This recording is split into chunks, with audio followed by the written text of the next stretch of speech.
Chapter 424. How could he do this? How could he do this? For no reason, inexplicable, and sudden, why did he suddenly confess to her? Fang Yan's face was flushed, and his heart was beating fast. His hands became redundant for no reason. It was wrong to put them in front of his chest, in his pocket, and even put them vertically on both sides of his trouser legs. Fang Yan was so anxious that he was sweating profusely. Where should he put his hands? Where did he put them before? He wasn't mentally prepared at all. How could she like him? How could she like him? She was such a proud woman. She was such a lonely woman. She was such a violent woman.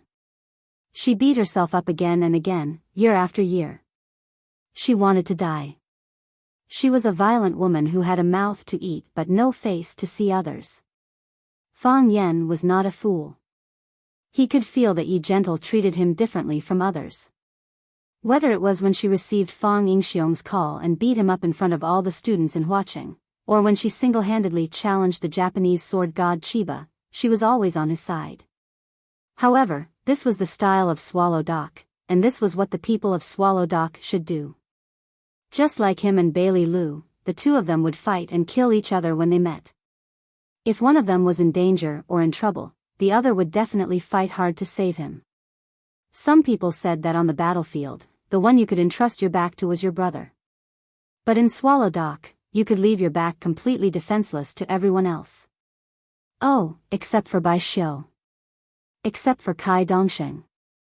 Except for Chen Keida and Li Guangwen and Gu Kite. These people either snatched Fang Yan's woman or Fang Yan's limelight. Anyway, he didn't like them. Bai Xiu snatched Fang Yan's woman and Fang Yan's limelight. Every time he saw him, he wanted to beat him up. He felt that he and Yi Rou were confidants and friends who had a tacit understanding. Why did they have a tacit understanding again? Why did he have this feeling when facing Qin Yitian? Or could it be that, as long as it was a beautiful girl, Fang Huohuo would have a tacit understanding with them? Fang Yan was very distressed. He felt that he should find more girls to test if he could communicate with all the beautiful girls. More than friends, but not lovers. He felt that this was the true state of Yi Rou's feelings for him. How did she fall for him? Don't you know you're making me proud? Yezi was even more surprised and unprepared.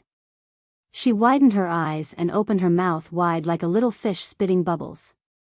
Puff, puff, puff, puff, puff. After being stunned for a long time, she finally came to her senses. She grabbed Yi Rou's arm and shook it desperately.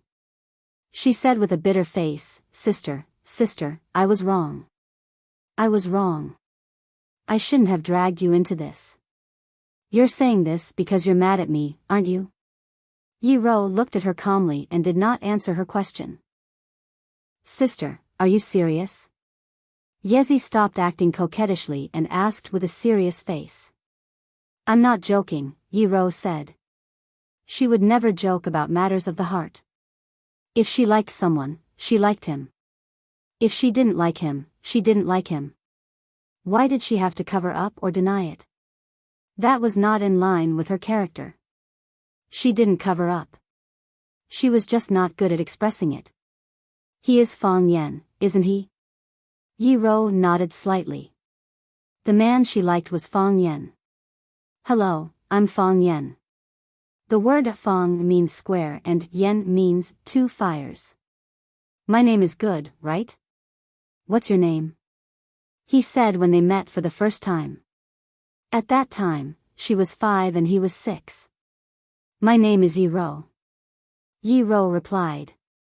While speaking, Yi Rou kicked him away because he broke the watermelon seedling she had just planted. The poor seedling was broken into 2 pieces. It looked extremely miserable under the scorching sun. Fang Yan climbed up from the melon field. His head and face were covered with dust. He spat out the sand in his mouth and said angrily, What's your name, Yi Rou? You're not gentle at all. You're little dog Yi, dinosaur Yi, bandit Yi. Before he finished his words, Yi Rou punched him to the ground. How could an upright man talk so much nonsense? At that time, Yi-ro didn't like to talk very much. She thought most of what people said was nonsense. Why did he talk when he knew it was nonsense? It was so strange. He bullied you when you were a child. He called you ugly, the ugliest woman in Swallow Fort. He peeked at you when you were putting on makeup and put a toad in your pocket. Yi-ro said angrily. One by one, he listed all the things that Fang Yen had done to Yi-ro that were too numerous to be recorded in the book. Yi-ro smiled. She remembered all these things. Yi Fengsheng, is your sister at home? No. Really? Really? Yi Fengsheng said impatiently. How many times have I told you? She went for a walk by Stone River. She went with the ancestor. If the ancestor doesn't come back, she won't come back. That's great. Can I put this toad in her pocket? I don't think that's a good idea. Yi Fengsheng, are you betraying us? Look at my face. Look at how she beat me. You can fight back. Yi Fengsheng said. If I can fight back, why would I put a toad in her pocket? You keep watch for me. I'll put the toad in her pocket. Didn't you say she hates this kind of thing with thick hair all over its body? It's disgusting to touch. Yi-ro stood by the window and looked into the room. Fang Yen tiptoed in and opened Yi-ro's wardrobe. He was dazzled by the dazzling array of women's clothes in the wardrobe. He grabbed a coat and sniffed it. Then he put a toad in the pocket of her sportswear that she often wore. Coo, coo, coo, the toad made a few noises and jumped out of the pocket. Then, two teenagers, one fat and one thin, hurriedly tried to catch the toad that tried to escape without any spirit of sacrifice. Finally, Toad was caught. Yi-ro walked into the room and beat them up without worry. Sister, Yi-ro was very anxious and said, look at him. Thick lips, flat nose, one big eye and one small eye. Fang Yen thought about his appearance seriously and said angrily, hey, little Yi-ro, which eye is big and which is small? They're all the same, okay? Humph. Yi-ro snorted at Fang Yen and continued to criticize Fang Yen's shortcomings. She said, he's not handsome at all. He doesn't have any temperament. He's not tall or burly. Most importantly, his character is terrible. He can't beat you in a fight. Every time you fight, he will lie on the ground and beg for mercy. Once, he said if you let him go, he will recognize you as his master. Why do you like him? Sister, the man you like should have the appearance of Lu Dehua, the temperament of Tony Liang, and the self-restraint of Chen Daoming. He should wear a decent suit and drink red wine or whiskey elegantly. He should have a magnetic voice and a gentle and loving look in his eyes. Look at Fang Yen. What does he have? You're so excellent. What kind of man can't you find? Why do you have to like him? Yes, why do I have to like him? Fang Yen was also very interested in this question. Except that I'm a little more handsome than others, I don't have many advantages. Yi-ro brushed away a lock of hair on her forehead. Her voice was calm, gentle, and firm. But I just like it. Sister, Yi-ro stamped her feet angrily. She knew her sister's character. No one could change her mind once she made up her mind. It was useless to say more. So, she pinched Fang Yan's arm hard and then turned around and ran to Swallow Dock. You're so annoying. You're so annoying. Yi-ro's angry shout came from afar. Yi-ro ran away shamefully or tactfully. Then, only Fang Yen and Yi-ro were left in the boundless wilderness. Fang Yen looked at Yi-ro and Yi-ro looked back at him at the same time. She didn't hide. She wasn't shy or surprised. If it weren't for the redness at the base of her ears, it was almost impossible to find any emotion on her face. It was even more difficult to understand. She just confessed to a man. But it was as simple and common as drinking a cup of tea and eating an apple. Fang Yen looked at Yi-ro with gentle eyes and said in a magnetic voice, let's walk around. Okay. Yi-ro nodded. So, Fang Yen took Yi Ro to the rape field further away. He didn't take Yi Ro to the stone river because it had the best scenery and the most people. When you were in love, you wished there were only you and her in the world. Crack, crack, their shoes stepped in the snow. Because no one had ever been there, they were the first pair of pioneers. Fang Yen didn't say anything. Neither did Yi Ro. The atmosphere was dull, but they were very happy. The joy was like wheat sprouts covered by thin snow. They were not afraid of the cold and the heavy pressure. They tried their best to poke their heads out and see the new and magical world outside. Fang Yen walked a little faster and walked side by side with Yi Ro. He looked straight ahead and whispered, "Can I hold your hand?" Yi Ro didn't respond or object. Fang Yen knew that the girl's no objection was the best response. So, he stretched out his hand to Yi Ro's little hand carefully. He stretched out half of his hand and then retracted it. He reached out again unwillingly and then retracted it again. He tried several times but still couldn't hold Yi Ro's hand. He looked at Yi Ro warily and said, "If I hold your hand, you won't hit me, will you?" Chapter 425. It was not because Fang Yen was paranoid, but because he had suffered a lot from Yi Ro's punches. This woman usually didn't talk much, but she would beat someone up if she didn't agree with him. Although she said she liked him, who knew whether it was a trap or not? In the eyes of Fang Yen, a conspiracy theorist, Yi Ro deliberately said she liked him. When he wanted to hold her hand, she would fly into a rage and take the opportunity to beat him up. At that time, who could he reason with? Even if he went to Mr. Qin to seek justice, it was he who held the girl's hand first, wasn't it? The last time they met was when Qin came over. The two girls fought openly and secretly, and Yi Ro suffered a little loss in front of Qin. After Qin left Swallow Dock, who knew whether she would keep the anger in her heart and find a chance to vent it on him? Women were all vengeful. Yi Ro stopped and looked at Fang Yen, who was standing in front of her with clear eyes. She took the initiative to reach out her hand to Fang Yen, and Fang Yen immediately made a fighting posture. "If you dare to hit me, I will fight back." "What do you want to do?" Fang Yen asked with vigilance. "Put your hand down," Yi Ro said. "You don't want to suddenly throw me away, do you?" Fang Yen still put down his hand, but his body was still a little stiff. Yi Ro took another step forward and took the initiative to put her two small hands in Fang Yen's big hands. Fang Yen exerted a little force and held that soft, warm, and beautiful little hand tightly in his palm. Fang Yen was so moved that he was about to cry. He said with red eyes, "You really didn't hit me.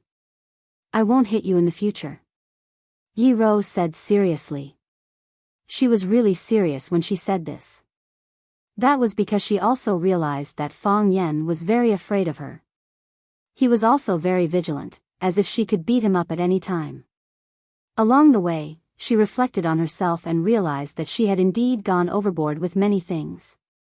For example, you shouldn't send him flying when he steps on his melon seedlings, because he might not be paying attention to his feet.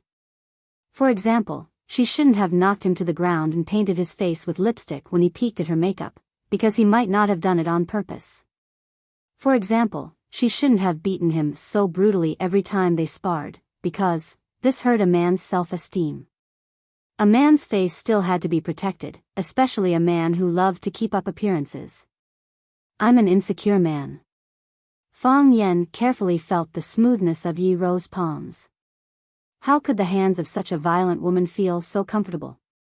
Compared to the time when he was humiliated by it, this was simply the difference between heaven and hell. "My family was poor when I was young, and I was always bullied by the children in the village. After that, every time we sparred, I was always the one who lost. This is the first time I've lost, and I only feel indignant. The second time I lost, I still couldn't accept it. After losing 5 or 6 times in a row for 5 or 6 years, I began to despair and felt that I might never be able to defeat you. I began to become sensitive and began to feel inferior in the crowd." Fang Yen held Yi Ro's hand, and the two of them walked on the country road like an ordinary couple. I was very angry at that time. I was angry at you for being so excellent. Isn't it enough for a girl to be beautiful? Why do you have to be so smart? It's unnecessary for you to be smart. Why do you have such a high talent in martial arts? I felt that God was too kind to you, but it was too unfair to me. If someone told me that you were God's goddaughter, I wouldn't doubt it. Otherwise, why would God give you all the best things in the world? Do you know how much I wanted to defeat you at that time? Once I dreamed that I defeated you, and I actually woke up with a happy smile. When I woke up, I found it was just a dream, and I felt a little depressed. I thought that even if it was a dream, it should be a beautiful dream, so I tried hard to fall asleep and continue the dream, but I lost sleep. Fang Yan was wearing a green robe, while Yi Ro was wearing a white robe. Seen from a distance, the black and the white were a perfect match. At that time, I met another girl. She was very beautiful, she was very gentle, and she was very understanding. When I was sad, she would comfort me. When I was desperate, she would encourage me. When I was injured, she would clean and bandage my wounds. When I scolded you. Speaking of this, Fang Yan hurriedly glanced at Yi Ro and found that she wasn't angry, so he continued, she would also scold you with me, blaming you for beating me like this. Compared with you, I felt that she was an angel sent by God to save me. At that time, I felt that all the suffering I had endured had been rewarded. When I was sad, would go to her. Sometimes, I pretended to go to her. When I was injured, would go to her and ask her to bandage my wounds. She would say some bad things about you. I often pretended to be injured to go to her. After a long pause, Fang Yan smiled bitterly and said, I thought she and I were a perfect match. She knew my feelings, and I also knew hers. At last, I tragically found that she already had someone she liked, and I was just an insignificant person. Yi Ro held Fang Yan's hand tightly, expressing her comfort and sympathy for him. I was a failure. I felt that I was a failure of a man. For a long time, I was very sad and timid. I was a very fragile man, and I felt that I couldn't bear such emotional pain again. Since then, I have been very careful and prudent about relationships. Fang Yan held Yi Ro's hand tightly and said in a low voice, what you said just now is true. You didn't lie to me, did you? I didn't. Yi Ro also held Fang Yan's hand tightly, looked into his eyes seriously, and said, I didn't lie to you. If I lied to you, how could I get angry when I saw you with her? If I lied to you, how could I beat you more angrily every time you went to her to bandage your wounds? Of course, Yi Ro would not tell Fang Yan the secret. Looking at Yi Ro, Fang Yan tried to calm down his heartbeat and said, later, I found that you have always been by my side. Some people say that a woman is made of a man's rib. So, you must believe that there must be a woman in the vast sea of people who will love you as much as she loves her own body. Because you are her body, and she is your limb. You must have a close relationship like implanted flesh and blood. In your life, there must be such a person. She will always be by your side, through thick and thin, and never leave you. For eyes met, and there were bright sparks in their eyes. Fang Yan licked his lips and said, I have one more question.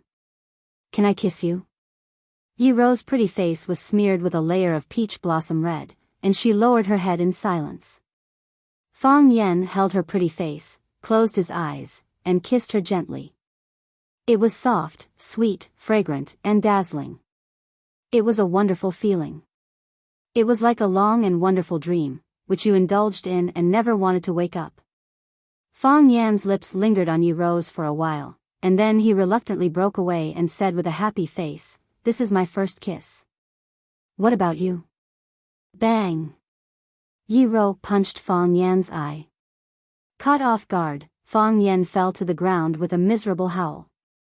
Fang Yan climbed up from the snow, covered his golden eyes, and shouted angrily at Yi Ro, liar, all women in the world are liars. I'd rather believe in ghosts than believe in a woman's stupid mouth. You promised me that you wouldn't hit me again. What are you doing now? You're such a liar. Yi Ro stood still and looked at Fang Yen with a sneer, and said, It's your fault for saying something wrong. What did I say wrong? Which sentence? Fang Yen was like an engine that had been shut off. He suddenly became silent. He said it was his first kiss, and then he asked Yi Ro if it was. Didn't this mean that there was a second possibility? Does Yi Ro kiss any other man besides me? It seemed that he had indeed said something very stupid. How do you scold me when you're with her? Yi Ro looked down at Fang Yen, who was lying in the ditch, and suddenly asked aloud. Fang Yan's eyes lit up. Fang Yan's heart suddenly skipped a beat. Didn't she change the topic too fast? How did she scold me? Actually, it's not really a scolding. She just said that your kung fu was too good, and you were too proud, so you bullied me. Fang Yen smiled awkwardly. Now that I think about it, maybe I was jealous of you. Think about it, a man like me was always bullied by a girl. Who could accept such a thing? What did you use to bribe Yezi? Yi Ro continued to ask. What bribe? Fang Yen asked with a confused face. How could I bribe Yezi? Yezi is your sister and your loyal confidant. What can I use to bribe her? If you didn't bribe her, would she drag me here for a walk? Would she take the initiative to greet you? Would she force me to ask if I liked you? Would she cooperate with you to put on this show? Yi Ro raised her doubts one after another. Coincidence. Fang Yen smiled and said, It's a complete coincidence. Don't misunderstand. If you don't tell me the truth, I'll lie to you too. Yi Ro threatened. Fang Yen thought for a moment. If Yi Ro told him that she was lying when she said she liked him, wouldn't he suffer a great loss? So, Fang Yen decided to be honest and said, I promise to give her a box of black tortoise ointment. Pa! Yi Ro stepped on him again. Chapter 426. Yi Ro had planted two moles, Fang Yingying and Fang Haohan, on his side, or they might have taken the initiative to surrender, which made Fang Yen feel that he had suffered a great loss. He had also tried his best to persuade Fang Yingying and Fang Haohan to be his double spies, which meant that they seemed to be helping Yi Ro, but in fact, they were helping him. They nodded without blinking an eye. Fang Yen had completely given up on these two guys who betrayed him. Originally, Fang Yen couldn't bribe Yezi. Yezi was Yi Ro's hardcore fan, so it was impossible for her to betray Yi Ro and sell any information about her. Moreover, she and Fang Yen had always disliked each other. She thought Fang Yen had no backbone and integrity, while Fang Yen thought she talked too much nonsense by acting coquettishly and cute. They often quarreled when they met, and even recently, they often made sarcastic and vicious attacks on each other. However, the arrival of Qinitian solved this problem for Fang Yen. When Qinitian came to Swallow Dock to pay a New Year's visit, he brought a lot of valuable and rare gifts. One of them was Xiangui ointment, which was hard to find in the human world. The so-called Xiangui was also called the fire turtle. Its whole body was red, and it was mostly born in the sea or valley of volcanic eruptions. It was said that this kind of turtle was very spiritual. It could predict the volcanic eruption months in advance and then migrate in groups. It lived in volcanic rocks for a long time, and volcanic rocks had excellent skin care and beauty effects. Therefore, the turtle's shell on its body was a pure natural beauty product.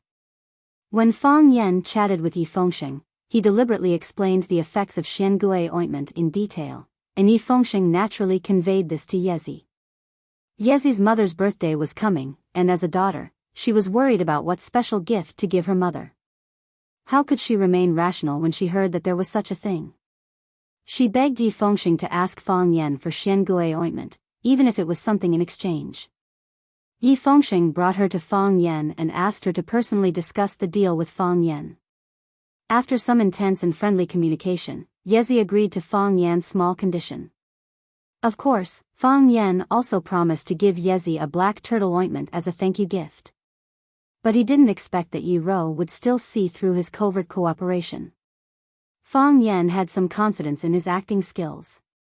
Yi Ro's eyes widened and her mouth opened wide like a little goldfish spitting bubbles. Her incredulous expression was at the level of a movie queen. How did Yi Ro find out? Yi Ro violently beat up Fang Yan. She stepped on Fang Yan's chest and shouted, "Tell me, do you like me?" "I like it." Fang Yan replied embarrassedly. He felt that he must have blushed because he was too embarrassed to look into Yi Ro's eyes. However, he also wanted to look into Yi Ro's eyes. He wanted to see the look on her face when she heard the answer, to see her cute expression when she was shy. How could he like Yi Ro? How could he not like Yi Ro? When you understand the truth of the matter, when you know more about this woman. When you knew that she disobeyed the arrangements of her family and accepted the dual request from the Fang family year after year, when you were in danger, she was the first to rush to the city thousands of miles away to rescue you, when you were in danger, when you saw her face filled with sorrow as she watched the tragic scene when she broke free from the net, and when those birds flew away, her expression of joy and relief. The conflicts when you were young became beautiful marks in your memory. The fights and quarrels and being beaten became the flowers blooming on both sides of your life. Every interaction was lovely, and every contact was worth remembering. When you realized that even being bullied by her became a kind of sweetness, is this the legendary arrival of love? Yi Ro blushed slightly. Then she withdrew her foot with satisfaction and said, "I also want a black turtle ointment." Then, she turned around and walked towards the village. She walked gracefully and briskly. Fang Yan was lying in the rape field with a happy and sweet smile on his face. All of a sudden, he felt that he had become a Superman and that he had the whole world. "Yi Ro," Fang Yan shouted at Yi Ro's back. Yi Ro's body slightly paused, but she didn't look back. "Yi Ro," Fang Yan shouted at the vast sky. The clouds in the sky dispersed, and no clouds stopped for him.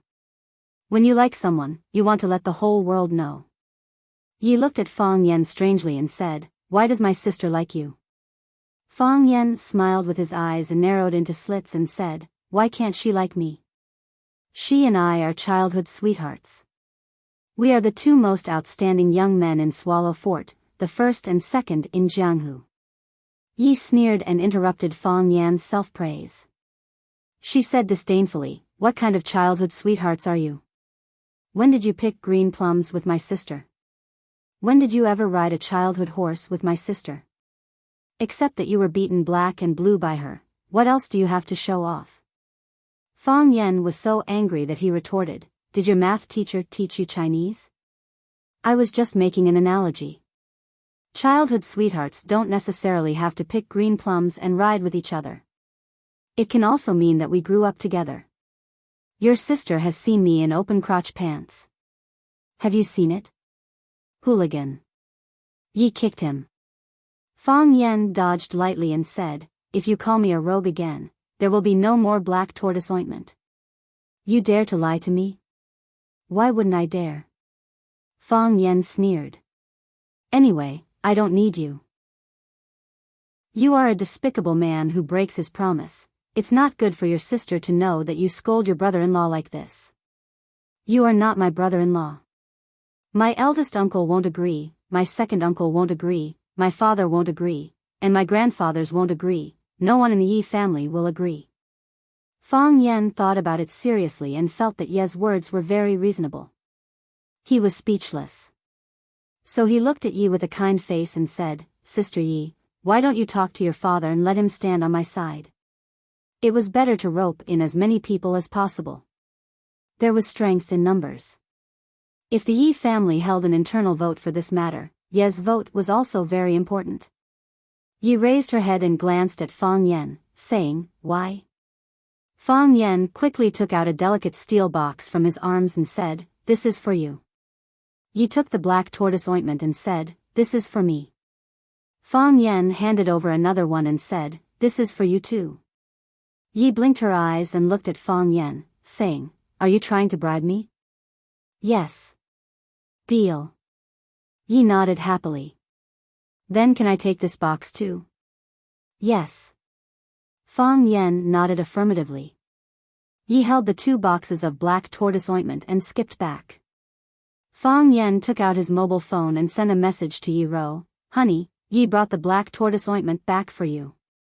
Then, Fang Yen put his mobile phone in his pocket and went back to sleep adorably. Time was like the cell phone data, used up quickly. On the 8th day of the Spring Festival, his aunt's family decided to return to Mingzhu. His uncle, Zhou Fan, would start work on the 9th, and Zhou Numerology would go back to school early on the 10th. On this trip to Swallow Dock, they had experienced far too many things, and the feelings of this family were truly too great. They had experienced life and death after being poisoned, and they had experienced the life and death of the Sword God's family. They had experienced the tragedy of almost being ruined, and they had also experienced the beauty of family reunion. They had seen the mysterious Yi family and the powerful Qin family. They also knew the connections behind Fang Yan's little nephew and the influence he could bring. The previous disdain had turned into respect, and the previous neglect had turned into respect. Fang Yijing hugged Fang Yen and said softly, Fang Yen, our Fang family has placed all our hopes on you. You have to work hard. Don't let Grandpa down, and don't let your parents down. Auntie will always support you. Auntie, don't worry. Fang Yen said with a smile. The Fang family will definitely rise again. Yes, work is more important, and you have to hurry up with finding a girlfriend. Fang Yijing said, if you can't find a suitable one in Huaqing, go to Mingzhu and find Auntie. I'll bring a group of girls for you to choose from. If you like any girl, Auntie can help you get her. Fang Yen smiled bitterly and said, Auntie, I'm looking for a girlfriend. Why do you make it sound like I'm picking girls in a nightclub? You have to go with the flow when it comes to relationships. Besides, do you think I'm someone who can't find a girlfriend? Fang Yijing patted Fang Yen and said, don't be arrogant. Zhou Fan came over and shook hands with Fang Yen and said in a deep voice, thank you. Fang Yen laughed and said, Auntie, we're all family. Yes. We're all family. Zhou Fan nodded and said, if you have time, go to Mingzhu and see your auntie. She's always talking about you. I'll go. Fang Yen nodded. Zhou Mingli didn't like Fang Yen, but he didn't dare to offend Fang Yen. Under the pressure of his parents' eyes, he braced himself and walked over to greet Fang Yen and said, cousin, we're going back. Fang Yen patted Zhou Mingli's shoulder and said, young man, you're quite spirited. Come back next summer vacation, I'll show you what it's like to split bricks in the air. Zhou Mingli was so scared that his face turned pale and he kept stepping back. Fang Yingying pushed Fang Hui out. The old man sat in a wheelchair, watching his daughter and son-in-law walk out of the courtyard with big and small bags in their hands. His smile was lonely and sad. Add a few more clothes, eat a few more mouthfuls of food, go out without mother's millet porridge, look at your face, touch your hand, then put blessings into your son's pocket. Now it's time to leave home, only then can I understand the worry of a mother who travels 1,000 miles. Chapter 427. On the 6th day of the new year, the core members of Swallow Fort's Handsome Men team gathered together again. They hunted 2 rabbits and a few pheasants in the back of the mountain. Zhu Ziden was lucky enough to catch a vegetable snake, and brought a few kilograms of dried mushrooms and vegetables from home to stew them in a big pot. A modified version of the dragon and phoenix fight was made. The broth in the pot was bubbling, and the fragrance made everyone swallow their saliva. Swallow Fort didn't have to worry about food and water, and they were fed well during the new year. But for some reason, no matter how good the food at home was, it couldn't compare to a big pot outside. Home flowers didn't have the fragrance of wild flowers, and fat meat couldn't compare to wild vegetable soup. Ruan Xian stood by the stove, adding oil and salt, stirring the pot from time to time with a large wooden spoon to prevent the meat from getting wet. Li Xiaotian, Zhu Ziden, and Shen Yanqing and Wang Kaixian, who had just returned home for the new year, were lying on the hay bed drinking wine, occasionally looking into the distance. What's going on with Fang Yan and Yi Fengsheng? Why aren't they here yet? Zhu Ziden drank a mouthful of wine and asked in confusion. If they don't come, then they won't come. We'll finish the meat and drink the wine. If we're late, they'll have to wash the bowls. Ruanqian smiled. Ruanqian's words make sense. Come, brothers, let's eat, let's finish the soup. Chen Yanqing jumped up from the ground, grabbed a bowl, and was about to grab a spoon to eat the meat.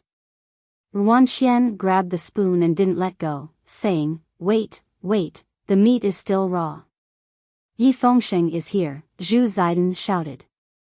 The chubby Yi Fengsheng ran over, panting. He bowed repeatedly and apologized, saying, Brothers, I'm late. I accept my punishment, I'll drink 2 more bowls later. Zhu Ziden laughed and scolded, Brothers, did you hear that? Yi Fengsheng is late, and he wants to drink more? Do you agree? Disagree? Everyone shouted in unison.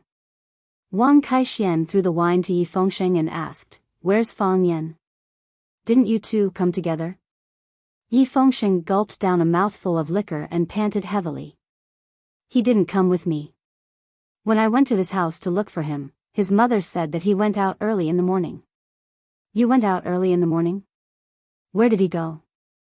Everyone looked at each other. No one knew where Fang Yan was. All right, you don't have to worry about him. Yi Fengsheng waved his hand and said, That kid is as sly as a fox.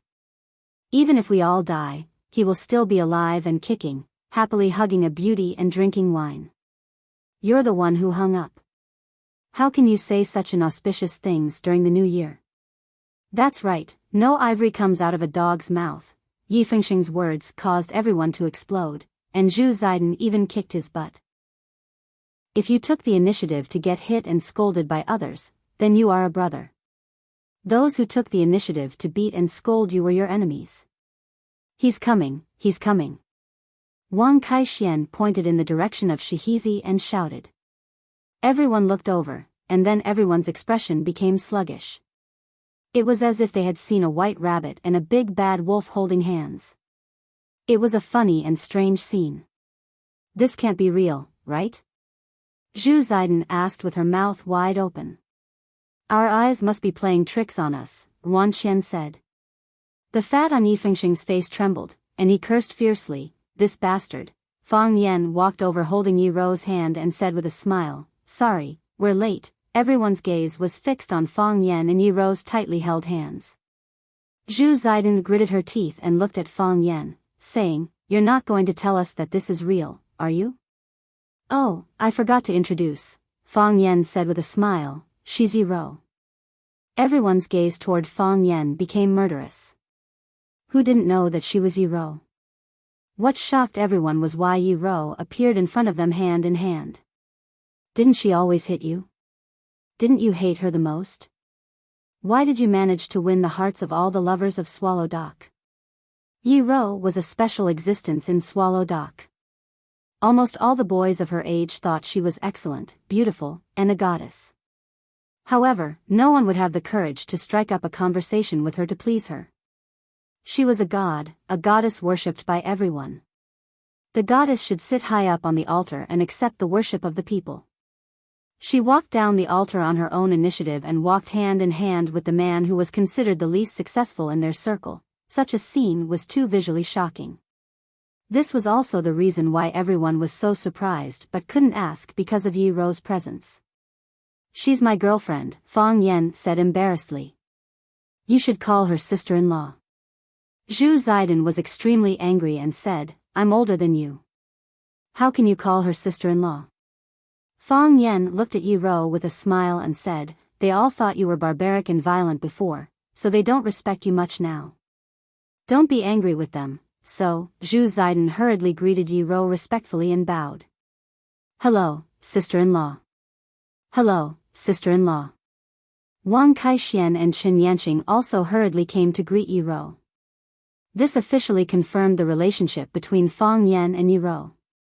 Yi Fengsheng grabbed Fang Yan and shouted angrily, I went to your house to find you, but you went to my house? Yes. I chatted with the ancestor for a while and drank a cup of Maojian tea. When Ro finished practicing, we came over together, Fang Yan said with a smile. You're not late, right? You and my sister are really together? Exactly what you think. Fang Yan said with a smile. Don't you think we're a good match? A good match. Yi Fengxing glanced at Yi Rou and didn't dare to continue. He was also quite afraid of his sister, even though Yi Rou had never hit or scolded him. Wan Qian was smarter. He found a big bowl and scooped a big bowl of meat soup for Yi Rou. He smiled and said, "Sister-in-law, it's time to eat." "Thank you." Yi Rou blushed and took the bowl of meat soup. Fang Yan took the initiative to get a bowl of meat soup and sat cross-legged on a pile of licorice with a few friends. He said, "The date of departure has been decided?" "I'm leaving tomorrow," Zhu Zaidan said. "To the North Sea. These years, my cultivation has been obstructed. I've been eating and waiting for death every day. This kind of life is really boring. I should have left long ago." Fang Yan nodded and said, "This swallow dock is good, but it's too comfortable. A peaceful mind is suitable for cultivation, but a murderous mind is suitable for improving martial skills. The border is a good place. Kill a few more brats who invade our territory, and maybe you'll break through again. I'm not in a hurry. But my family has already arranged for me to go to Flower City in a while. My brother is developing in the north, so I'll go to the south." Li Xiaotian said with a smile, "At that time, Fang Yan will have to take care of me. Don't worry."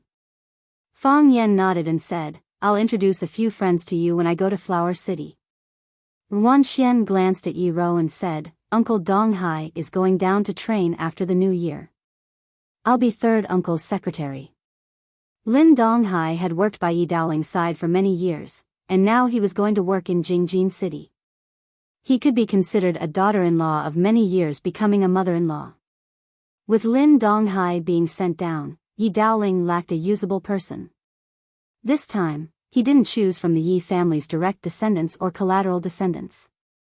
Instead, he chose the smart and careful Wan Qian. This also showed the Yi family's attitude. Swallow Dock was everyone's Swallow Dock.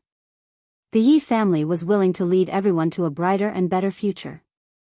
Through the last incident, the Yi family was finally willing to stand up and be the leader of Swallow Dock. Everyone praised Wan Qian, telling him to perform well and strive to become a capable person like Uncle Donghai in the future. Wan Qian smiled shyly and said, "The person third uncle values the most is Fang Yan. If Fang Yan is willing, then I won't have a chance." "You can't say that." Fang Yan encouraged Wan Qian. "Last time, I talked with third uncle. He has a very clear understanding of your abilities. He chose you as his secretary after careful consideration. Otherwise, why didn't he use Yi Fengxing? Why didn't he use Zhu Zaidan or Li Xiaotian? I will work hard." Wan Qian said with a firm gaze. Chen Yanqing was going to take a temporary position in a city or county after the new year to prepare for future promotions. Wang Kaixian was going to study at a military academy. In the future, he was going to walk the military path like his father. Other than Yi Fengxing, the youths of Swallow Dock were about to go their separate ways. Yi Fengxing was in a very bad mood. He raised the bottle of liquor in his hand and proudly declared, "Each of you have your own path, each of you have your own place to go. I will stay at Swallow's Dock to help watch over the house. I wish you all a bright future and a bright future." Fang Yan glanced at Yi Fengxing and sighed softly. "We'll go to Yanjing again in a couple of days and have a good talk with third uncle. You have to go out for a walk. If you really can't, you can come with me to Huaqing. With everyone together, you won't have to worry about not having a bowl of rice to eat." "That's right. Why don't you come with me to the North Sea?" Zhu Zaidan said. "Let's go to the military academy." Wang Kaixian grinned.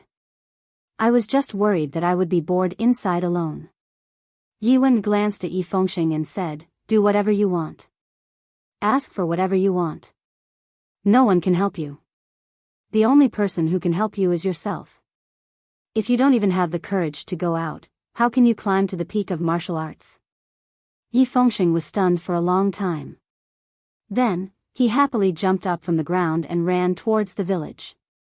His running posture was very strange. He looked like a big black bear running left and right. Everyone laughed for a while, feeling happy for him from the bottom of their hearts. Fang Yen raised the wine bottle in his hand and said, "A good man's ambition is to travel far and wide. Going home is to find the best girl. This separation is for the sake of a better reunion in the future. Everyone, I wish the Prince Charming team of Swallow Dock a bright future and success." Clang! Everyone's wine bottles clashed together. The melancholy of parting turned into bowls of burning knife after knife. Chapter 428. A few days after the new year, the snow on the road had mostly melted. However, an even bigger snowstorm had covered the road, covering the wheat sprouts and leaves that had just emerged from the snow. The elders of Swallow Dock shouted that the snow was a sign of a bountiful year, and that there would definitely be a good harvest this year. No matter what status they had in the outside world, they were simple and pure farmers in Swallow Dock. Kacha-kacha, the car rolled over the hard, frozen ground. Every time the tires rolled, the sound of ice and snow being crushed could be heard. These beautiful spirits were both tenacious and fragile. Fang Yixing was driving very slowly. The black Buick sedan was like a giant tortoise slowly climbing on the surface of the snow. Fang Yixing had been very busy these past few days. His art exhibition was going to be held at the Glittering Jewel Hall. After Fang Yixing had given up on martial arts, he had focused all his attention on writing poetry and painting. As a result, he had always been ridiculed by the people of Swallow Dock. After so many years of hard work, he had finally achieved something in this area. It was indeed something to be happy about. If I can't become a brilliant martial artist, then I'll become a brilliant painter. Fang Yixing had a kind smile on his face. That way, I won't be embarrassed by that kid, right? You don't know, but when our old man talks about that kid, he's so excited that he can't help but sing. It's us brothers who have disappointed Master too much. That's why he has placed more of his hopes on Fang Yen. When the art exhibition is held, I'll invite sister-in-law and Fang Yen over to take a look. Wang Dong said with a smile. They'll definitely be proud of you when they see your work. Wang Dong was Fang Hui's disciple, and also Fang Yixing's junior brother. Later, because he cultivated too hard, his qi was torn apart, causing his internal energy to leak out. Fortunately, he was discovered in time by Mo Qingdi, who used the great art dispersal technique to disperse the violent energy in his body through his acupuncture points and countless hairs. This saved his life. However, from then on, Wang Dong was cut off from the path of martial arts, and could no longer gather internal energy. If he used too much energy, his whole body would ache. Wang Dong remained in the Fang family and became a member of the Fang family. He helped the Fang family manage some of the family's businesses. Following the paralysis of elder Fang Hui and the sudden death of Mo Qingdi, the Fang family's business plummeted. Their market share was almost swallowed up by others. Since Wang Dong didn't have a place to use his skills in Beijing, he could only work as an assistant to Fang Yixing's art exhibition. When Fang Yixing was rushing between Swallow Dock and Swallow Jing City, Wang Dong acted as his temporary driver. Yes, we have to bring them to have a look. Fang Yixing said with a smile, but there was a desolate look on his face. If we don't give that fellow a good shock, I'm afraid we won't be able to control him. I heard that he's dating a child from the Yi clan. Isn't he afraid that the Yi clan will break his legs? Let the children handle their own matters. Wang Dong consoled him, if this matter really succeeds, then it'll be a match made in heaven for our Swallow Dock. In the past, I felt that Fang Yen and Miss Yi looked like a couple. The Yi family's attitude was important, but it wasn't the most important. The key is still Miss Ye's choice. Yes, I'm very satisfied with the Yi clan's daughter's appearance and character. It's just that she's too unsociable, and her martial arts are a bit too high. I'm afraid that Fang Yen will be bullied. Fang Yixing thought of his son's miserable state every time he sparred with Yi Ro. He couldn't help but worry about his son's future marriage. If he married a girl like Yi Ro, wouldn't he get beaten up every 3 days and beaten up every 5 days? When it came to marrying a wife, it was naturally better to have a virtuous and loyal wife. Wang Dong laughed heartily. Senior, there's no use worrying about this. Miss Yi is proud and arrogant. There are quite a few youngsters in Swallow Jing who like her. However, Fang Yan was able to succeed. Naturally, he has his outstanding points. Moreover, who knows if this is someone's private affair, and Fang Yan enjoys it. Fang Yixing was a bit angry. He thought to himself, could it be that my son was born to be so cheap that he likes to be beaten? Pa! The car window was hit by a huge object, causing a muffled sound. Bang! Wang Dong slammed on the brakes. The heavy car skidded a few times on the layer of ice and snow before coming to a stop. Wang Dong didn't immediately open the car door to check. Instead, he sat in the driver's seat and looked around vigilantly. The red and white object had already slid to the ground. A shocking brownish-red bloodstain had fallen onto the car window. From the color of the bloodstain, it could be seen that the object had already been dead for a long time. What was it? Fang Yixing asked. I don't know. Wang Dong said. I'll go down and take a look. No need. Let's go. Fang Yixing said with a serious expression.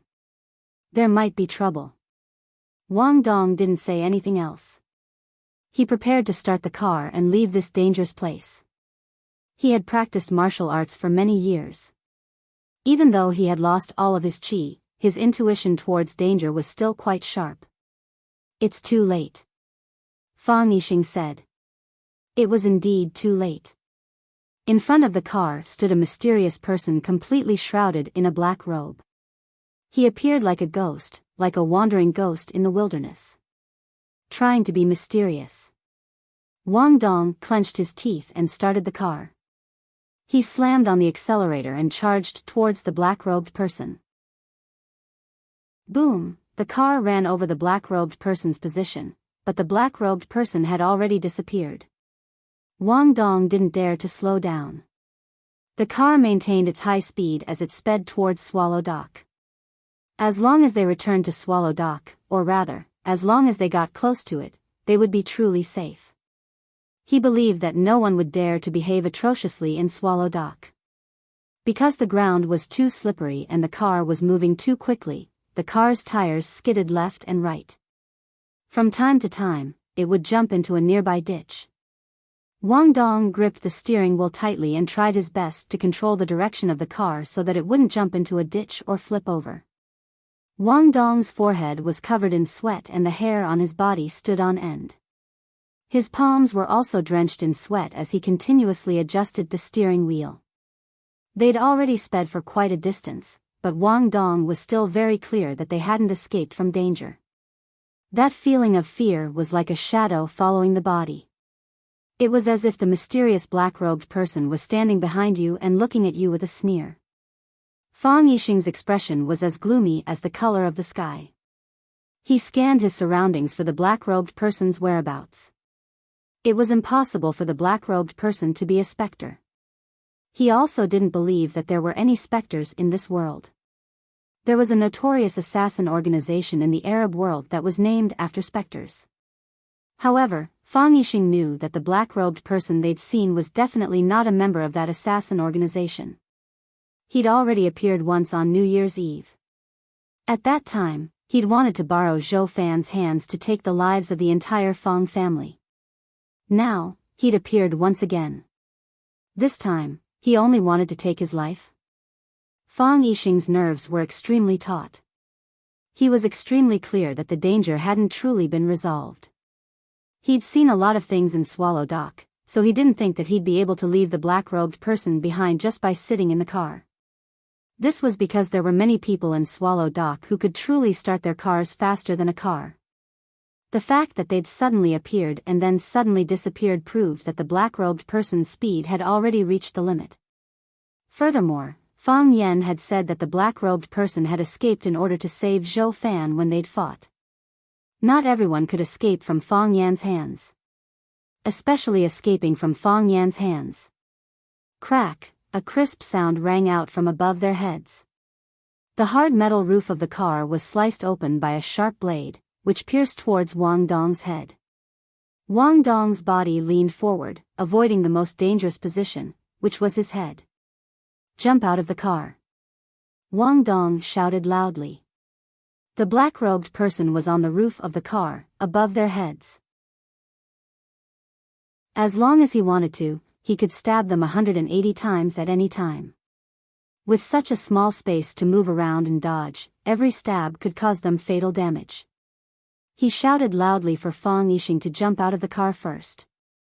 After Fong Yixing jumped out of the car, he drove the black-robed person towards the deep ditch on the side of the road. Perhaps that way, he'd be able to buy his senior brother a minute to escape. Even 30 seconds was fine. Bang! Fong Yixing didn't hesitate. He pushed open the car door and jumped out. His body rolled on the snowy ground, then he crawled up and threw himself in the direction of the car. He didn't run away. He wouldn't abandon his brother and escape by himself. Moreover, he was extremely clear that even if he wanted to escape, his chances of success were extremely low. If he stood together with his brother and gathered all of his weak strength together, then perhaps he'd be able to struggle for a chance at survival. When Wang Dong heard the sound of a car door opening behind him, he forcefully turned the steering wheel and drove the black-robed person towards the deep ditch on the side of the road. "Don't you like to hitch a ride?" He wanted to bring the black-robed person into the ditch. Crack, another blade pierced through the roof of the car. This time, it was still aimed at the top of Wang Dong's head. Wang Dong's body leaned towards the back seat, but because he was too slow, the blade sliced off the tip of his nose. Fresh blood violently gushed out, quickly dyeing his mouth and clothes red. His mouth was filled with large mouthfuls of blood. Even if he coughed, he'd spit out blood. He firmly stepped on the accelerator.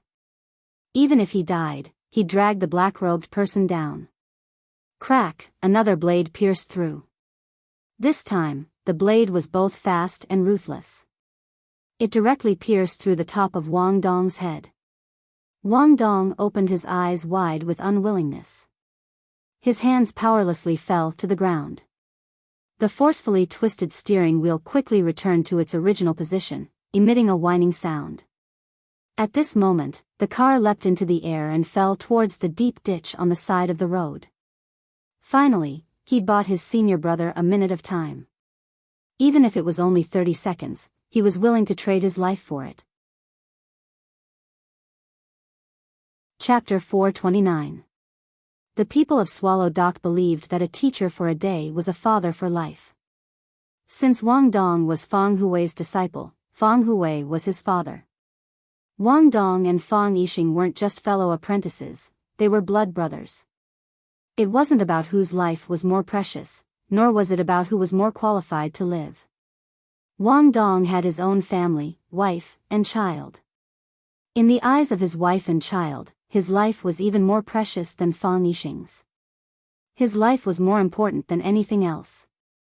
Wang Dong was willing to fight for a minute or even 30 seconds for his senior brother. He valued friendship over life and death. This was Wang Dong's way of repaying his debt of gratitude. It was rough and deep. The black Buick flew through the air for a short period of time.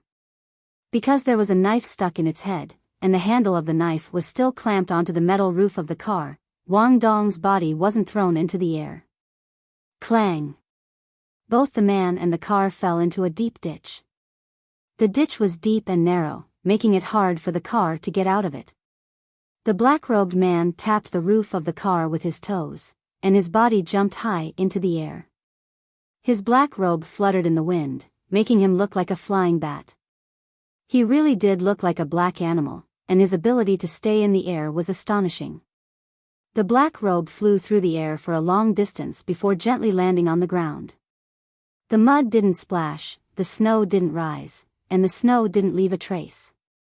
Fong Yixing jumped very quickly, but he still couldn't catch up to the speed of the tragedy. When he jumped into the ditch, he pulled out the knife from the roof of the car and dragged Wang Dong's body out. Wang Dong's head and body were already dyed red by his own blood. His eyes were wide open, and blood flowed into his eye sockets. The whites of his eyes had also turned blood red. He was extremely unwilling to accept this. Wang Dong, Fang Yixing hugged Wang Dong tightly, helping him warm up his body that was gradually turning cold. When a person died, the heat would dissipate. Fang Yixing didn't grieve for too long, because he had more important things to do. He took out a handkerchief from his pocket and wiped Wang Dong's eyes, wiping the blood from his eyes. However, there was a large hole in his head, and it was still bleeding non-stop. Just as he wiped it clean, the blood gushed in again, dyeing his eyes red. Therefore, Fang Yixing could only force him to close his eyes. He took off his woolen coat and covered Wang Dong's head, face, and body. Afterwards, he picked up the blade that the black-robed man had used to cut open Wang Dong's skull. He tore off the tie around his neck and tied it around Wang Dong's arm. In the end, he tied his necktie into a dead knot, and the knife became one with his body. Fang Yixing stood up and stood in front of the black-robed man again. The black-robed man raised his head. The eyes covered by the black hat were as cold and vicious as those of a wild beast. He looked at Fang Yixing and said, "The people of Swallow Dock, are they not afraid of death?" "I'm afraid of death," Fang Yixing said. "It's good to be alive. No one wants to die. Why isn't he afraid?" The black-robed man pointed at Wang Dong, who was lying on the ground. "He's called Wang Dong. He was originally a beggar. When his hands and feet were about to be broken and he became a cripple, my father rescued him from the hands of the underground beggar clan. From then on, he became a member of the Fang family. His life was given to him by my father, and his dignity was also given to him by my father. We gave him life, so he used his own method to return a life to the Fang family. We gave him dignity to live, so he chose to die with dignity." Fang Yixing looked at Wang Dong and said softly, "He's a hero." After he died, his corpse was buried in the Fang family's ancestral cave, and his spirit tablet was enshrined in the Fang family's ancestral shrine. As long as the Fang family continues to plant terminated meridians, his incense will never be extinguished. He was explaining to the black-robed man, but it was more like he was giving Wang Dong a guarantee. A hero cherished a hero. In order to save him, Wang Dong gave up his life, so he wasn't stingy in giving him the most important thing that Wang Dong cared about the most. The black-robed man muttered to himself for a long time, then said in a hoarse voice, "The dignity of living, the freedom of life, the ancestral cave, and the ancestral shrine, it's truly enviable. I don't have any of these things. A lonely ghost like me will be thrown into the wilderness or a mass grave after I die. My corpse will be torn apart and eaten by vultures or wild dogs. There's no ancestral cave to bury me in, but there's still incense to burn. No wonder he was willing to die to save you." After pausing for a moment, the black-robed man asked again, "Then, what about Zhou Fan? He's a greedy, cowardly, selfish, and cold-hearted person. The reason why I chose him was because I originally thought that he was the same type of person as me. Why did he also choose that method? He'd rather sacrifice himself than poison the soup. And why was he willing to die for you?" A proud and gentle smile appeared on Fang Yixing's face as he said in a loud voice, "Do you know what home is?" "Home?" The black-robed man thought about it seriously. He really didn't know what home was. What exactly was home? Was it a house that could shelter you from the wind and rain? Was it a pile of luxurious, high-class furniture? Or was it to provide you with different women every day? Home is a family. Only when there are people can there be a home. When you get home from work, your wife will have already prepared dinner and boiled chicken soup. When you go out for business, your son will call you over and over again, asking why your father isn't back yet. The two of you will sit at the same table and eat. You will scold your son for his naughty behavior, and you will teach your daughter to study hard. Even when other children's parents come looking for you, as a father, you will stand up and apologize to them or argue with them. Fang Yixing's smile was very gentle, but his eyes began to tear up. The wife he mentioned was his wife, and the son he mentioned was his son. The family he mentioned was his family. He probably wouldn't have the chance to enjoy this kind of happiness ever again, right? You're right, Zhou Fan is indeed the type of person you described. In terms of personality, he is the same type of person as you, but he can't betray his wife and child, and he can't abandon his family and happiness. He has experienced it, and he has enjoyed it. Those who have experienced it and enjoyed it will never be like you, like an animal's way of thinking and acting. He fearlessly told the truth and saved the Fong family. The Fong family also gave him tolerance and understanding, and gave him a complete family. The black-cloaked man nodded and said, "You have taught me a lesson. What you said is something I have never experienced or enjoyed, but it is very comfortable to listen to. I don't want to give up my life, I want to try my best to live. That's why I live my life for others, to kill people." The black-cloaked man looked at Fong Yixing and said, "I respect you, I gave you a chance.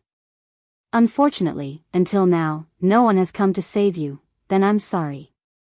"No need to apologize," Fong Yixing shook his head. "I don't accept your apology. You don't need to give me a chance, I don't need any chance from you. I know you came for my son, but this is even more worrying than coming for me. As a father, I don't have much ability, and when my son is in danger, I can't do much. But, I have learned some martial arts before, I can't help him much, but I'll help him exhaust some of your strength."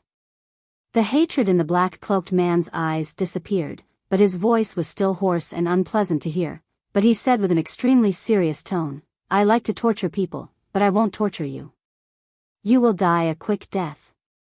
Fong Yixing didn't say thank you. He wouldn't say thank you to such a person.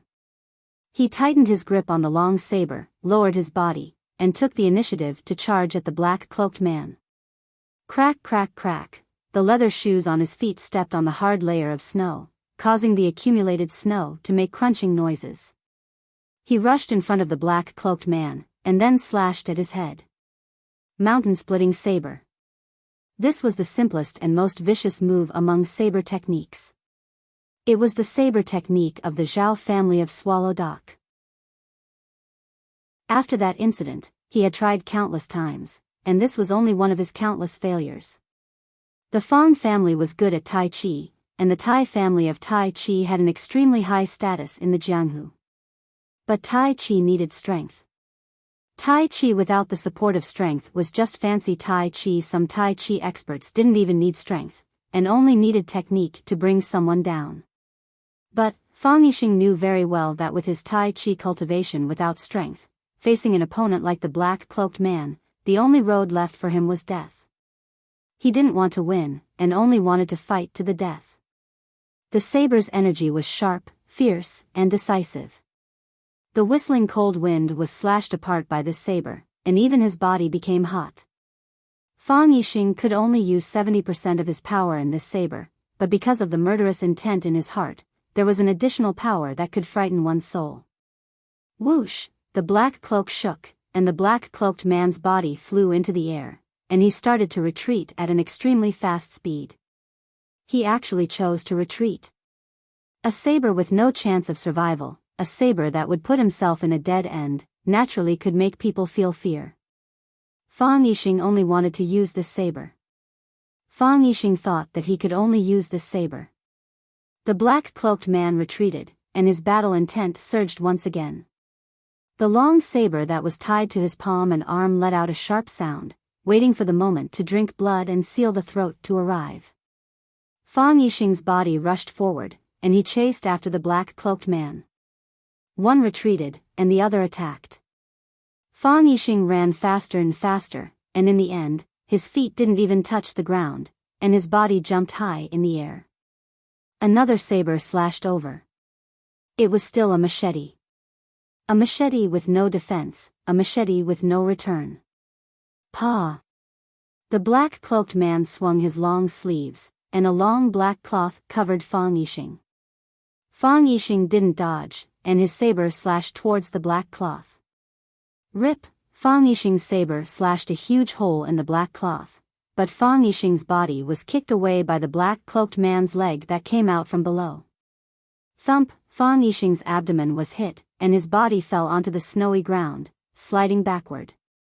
He slid for a very, very long time, until the inertia disappeared, and his body finally stopped. He felt a sweetness in his throat, and a large amount of blood came out.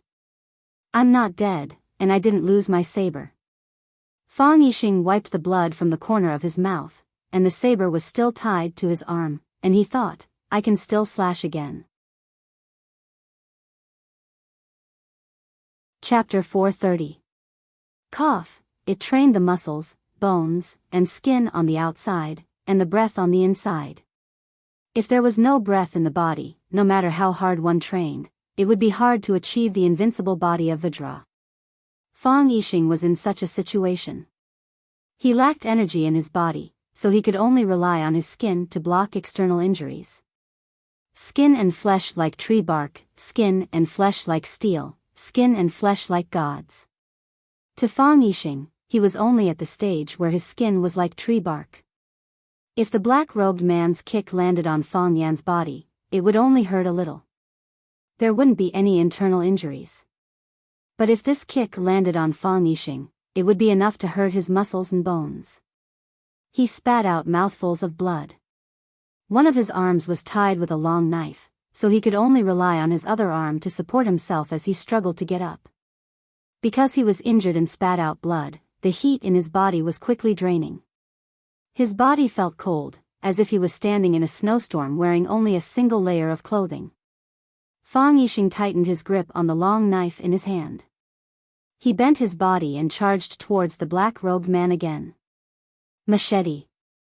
A machete that could open wide. A machete that could only kill him. His footsteps were hurried, as though he was rushing to his death. His breathing was rapid, as though he was about to collapse. He raised his right hand high, and the cold and sharp blade slashed towards the black-robed man again. The knife just now tore through his clothes. It would be best if this knife could slice off a piece of his flesh and remove one of his arms. This was a battle of unequal strength, so Fang Yixing only wanted to injure his opponent and never thought of winning. Of course, the price he had to pay was death.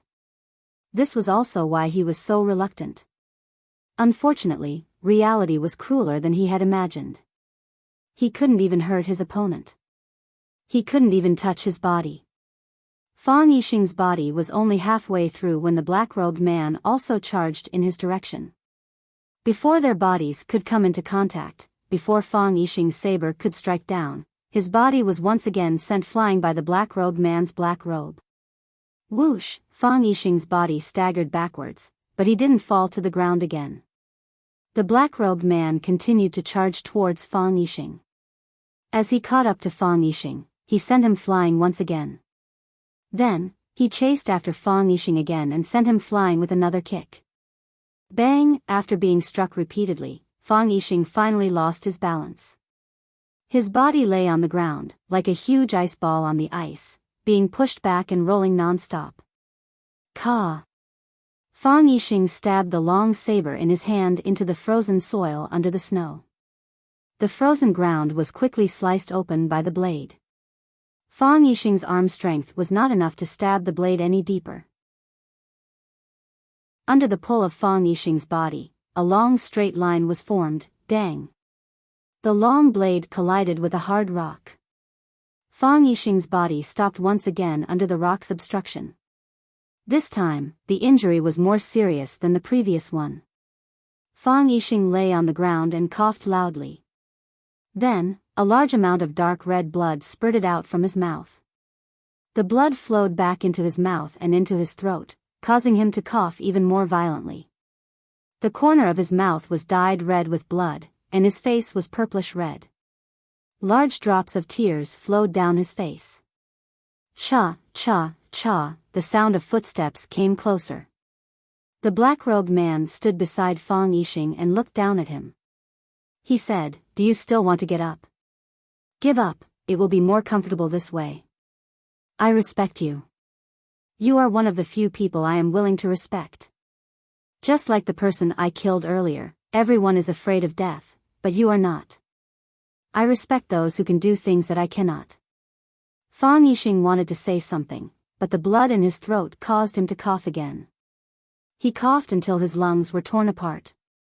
Only when he felt slightly more comfortable did he use his 2 arms to get up. The long saber tied to his arm had cut his palm and blood flowed down the long saber. He used all his strength to sit up and then used the tip of the long saber to stand up. His whole body was in great pain and his internal organs were seriously injured. He struggled to stand up straight and raised his head to look at the black-robed man who was 1 step away from him.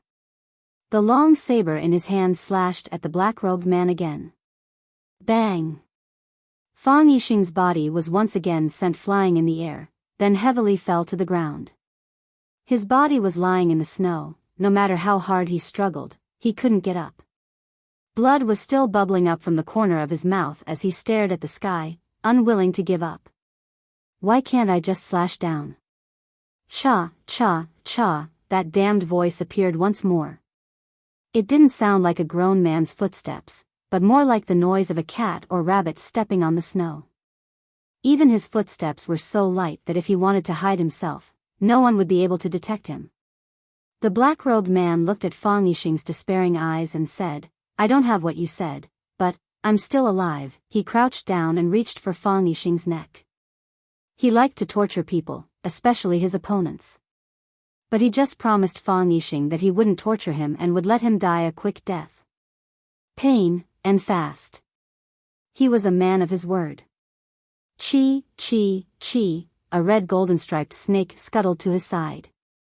After sniffing his black robe for a while, it crawled up his arm with great familiarity. It lay on the black-robed man's palm and hissed at him. It wasn't showing off, but rather acting like a spoiled child. The black-robed man stroked the golden-striped snake's head with a stiff but warm smile on his face. I didn't think there would be a day like this, the black-robed man sighed. You will also become someone else's snake's slave, cha, cha, cha, the same sound as when he walked, the same rhythm. A thin figure appeared behind him. This was a man wearing a white linen robe with only 1 eye on his face. An extremely ugly man, so ugly that you'd blame the heavens for being so cruel and unfair to him. I know it's you, the thin man said. I've been looking for you. The way you ran, the way you hid yourself. The way you hunt, even the way you use a blade to peel off the skin of each animal before roasting it, letting the blood fill their bones and flesh. I know it's you. The black-robed man stood up with the golden-striped snake in his hand, then turned to look at the thin figure. Just now, he asked me what my home is, the black-robed man said. I've thought about it for a long time. The only thing I can think of is you. I think, if I had a home, it would be in Shaanxi, with you and your younger sister. A home with people is a home, and right now, there's no one at my place. My younger sister was taken away. They're using her to threaten me, making me kill for them, the thin figure said. I can't refuse, because I only have my younger sister. I know, the black-robed man said with a hoarse voice. I'm leaving. You only have your younger sister. Why do you have to leave? Because I'm the same as you, the black-robed man laughed. His voice was even more ear-piercing. It was as if there was a small hole in the middle of his throat, and when he spoke or smiled, wind would blow in through that hole. I've become someone's snake slave. The people of Shaanxi all worship us as kings, but our fate is just to be slaves who kill and set fires for others. And not human slaves, but snake slaves. We don't deserve to be human. Who can catch you? Who can catch me? The black-robed man laughed even more exaggeratedly. It was so unpleasant that people wanted to cover their ears. We're just monsters covered in poison, compared to those big shots. What are we? As long as they have the heart, as long as they have the need, we can become their prey at any time, just like how they can throw ferocious tigers and swift cheetahs into a hunting park for people to hunt at any time. The difference between us and those tigers and cheetahs is that we're tools to help them hunt. A long time ago, when you taught me how to raise snakes, you knew this would be your fate, right? Yes, the black-robed man said without hiding anything. My master is also someone's snake slave. I thought I was an exception, but I'm not an exception. I hoped that you could be an exception, but you're not an exception. Perhaps there will never be an exception. The skinny man pointed at his empty eye socket and said, I gave my snake eye to him, so you have to work for him. The black-robed man nodded in understanding. If you don't work for him, he'll crush your snake eye and make you bleed to death. If that happens, you won't be able to save your sister. Yes, the skinny man said. My mission is to protect him from harm. So, I can't let you kill him. If he dies, I'll die too. My sister will die too.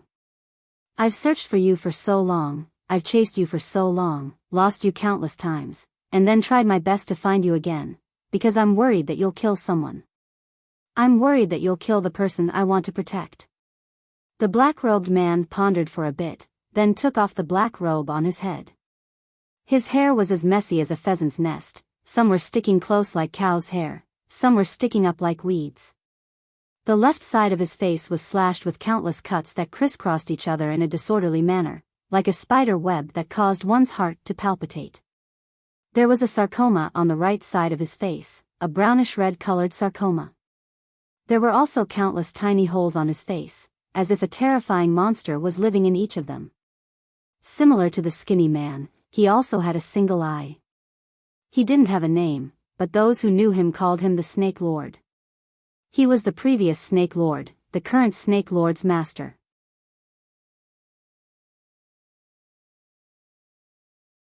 Chapter 431.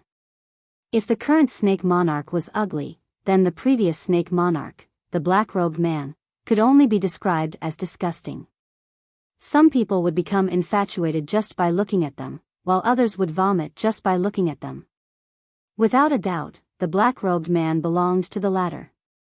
The brown sarcomas on his face and the countless deep holes made it impossible for anyone to look at his face for too long. That was the cruelest punishment for oneself. If the police asked you if you wanted to confess, and if you didn't confess, they would drag the black-robed man in and force the suspect to look at his face for half an hour. Wouldn't that be even more effective than using a blinding light? There was indeed a dark scar on his throat, but it was hidden by the shadow when he wore his hat, so it was hard to see.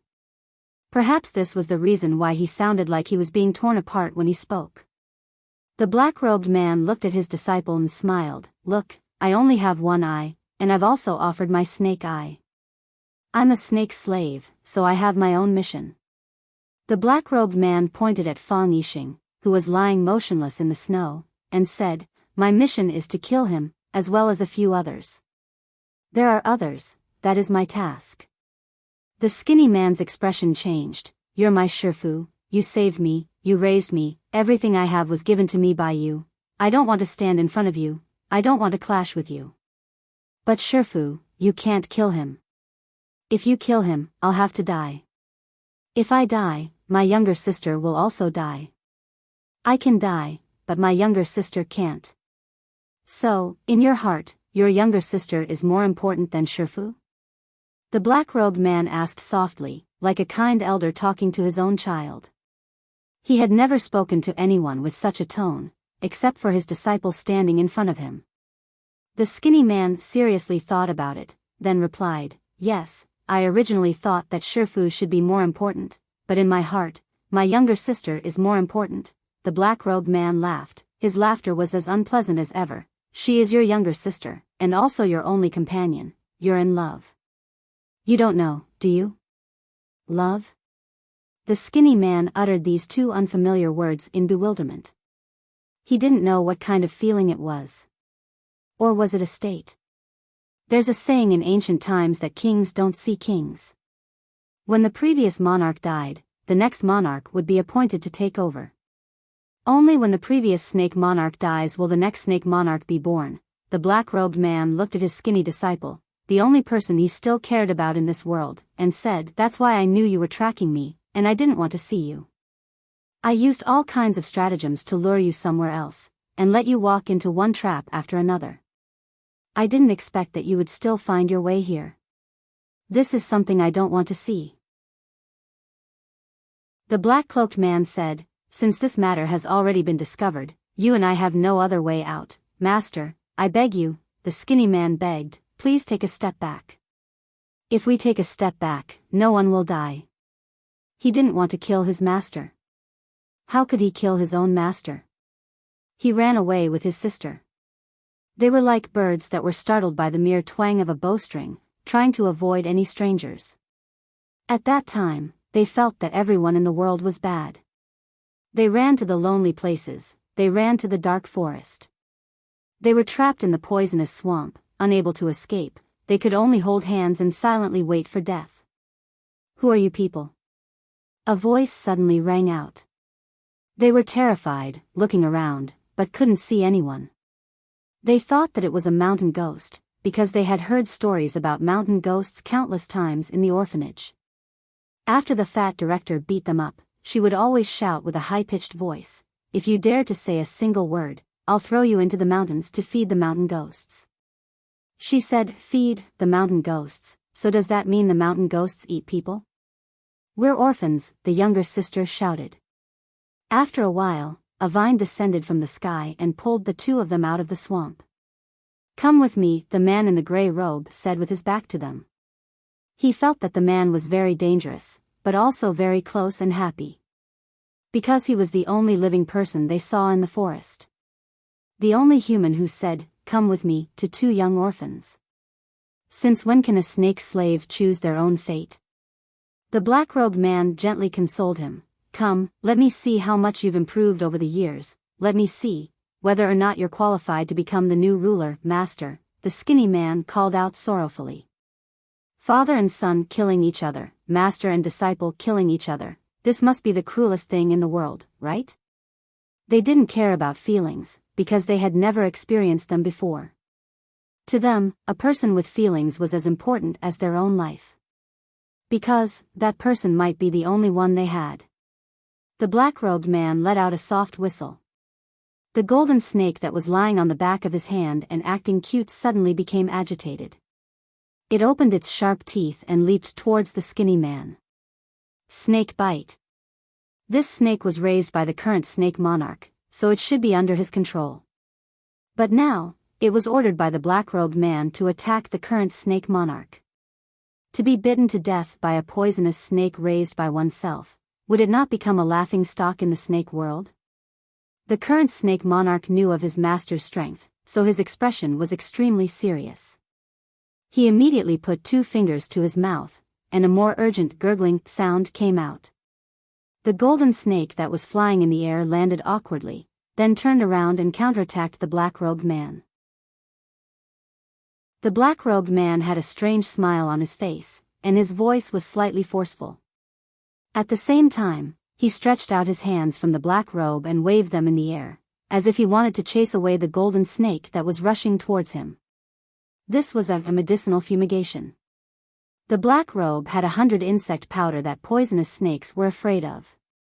An adult cobra king, a crimson fire centipede, a 17-segmented rattlesnake, and nearly 100 other poisonous creatures were refined together, and then mixed with a secret recipe. Finally, it became a powder that even a king of poison like the golden snake was afraid of.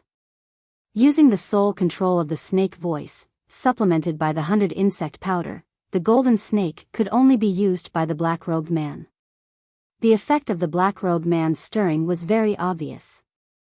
The golden snake that was crawling towards his feet was very afraid of him, so it turned around and fled into the distance. It was as if it had seen its natural enemy. The black-robed man waved his hand and stretched out 2 fingers, pointing in the direction where the current snake monarch was standing. The tone of the voice coming out of his mouth also changed. It was just a light and casual shoo just now, but now it became a passionate, snake-fighting song. The golden snake that wanted to retreat from the battlefield had bloodshot eyes, and the golden lines on its back were even brighter and more dazzling. It struggled and jumped on the spot as if it had taken a stimulant. It supported itself with its body, raised its head high, and stuck out its scarlet tongue, ready to devour its prey. Under the guidance of the black-robed man's fingers, it began to adjust its direction and scuttled towards its master, the current snake monarch. Its body jumped again, so fast that it was like a phantom. The current snake monarch bit his finger and let the blood spurt out. He smeared the blood on his palm, then reached out to capture the snake slave that had betrayed him. The most poisonous thing was not the powder of the 100 insects, but the blood of the snake monarch. Since the snake monarch had been raising poisonous snakes and all kinds of poisonous creatures since it was young, its body had the smell of hundreds of poisonous creatures, and its blood was also a collection of all kinds of toxins. Such a smell and toxins made the poisonous snakes that the snake monarch had raised feel close to and afraid of. Moreover, every poisonous creature that the snake monarch had thrown out to carry out a mission had eaten its fill of the snake monarch's blood. This kind of blood made them like it, but they didn't dare to approach it. The golden snake hissed and forcibly turned around in the air. After landing on the ground, it pounced towards the black-robed man. The black-robed man's snake-fighting song became even sharper, as if someone was blowing a loud monotonous whistle. In this harsh winter weather, the current snake monarch's face was covered in sweat. The gg sound from his mouth was getting louder and faster. In the end, it became one, and you could no longer hear the gg sound. Instead, you could only hear the monotonous gg sound.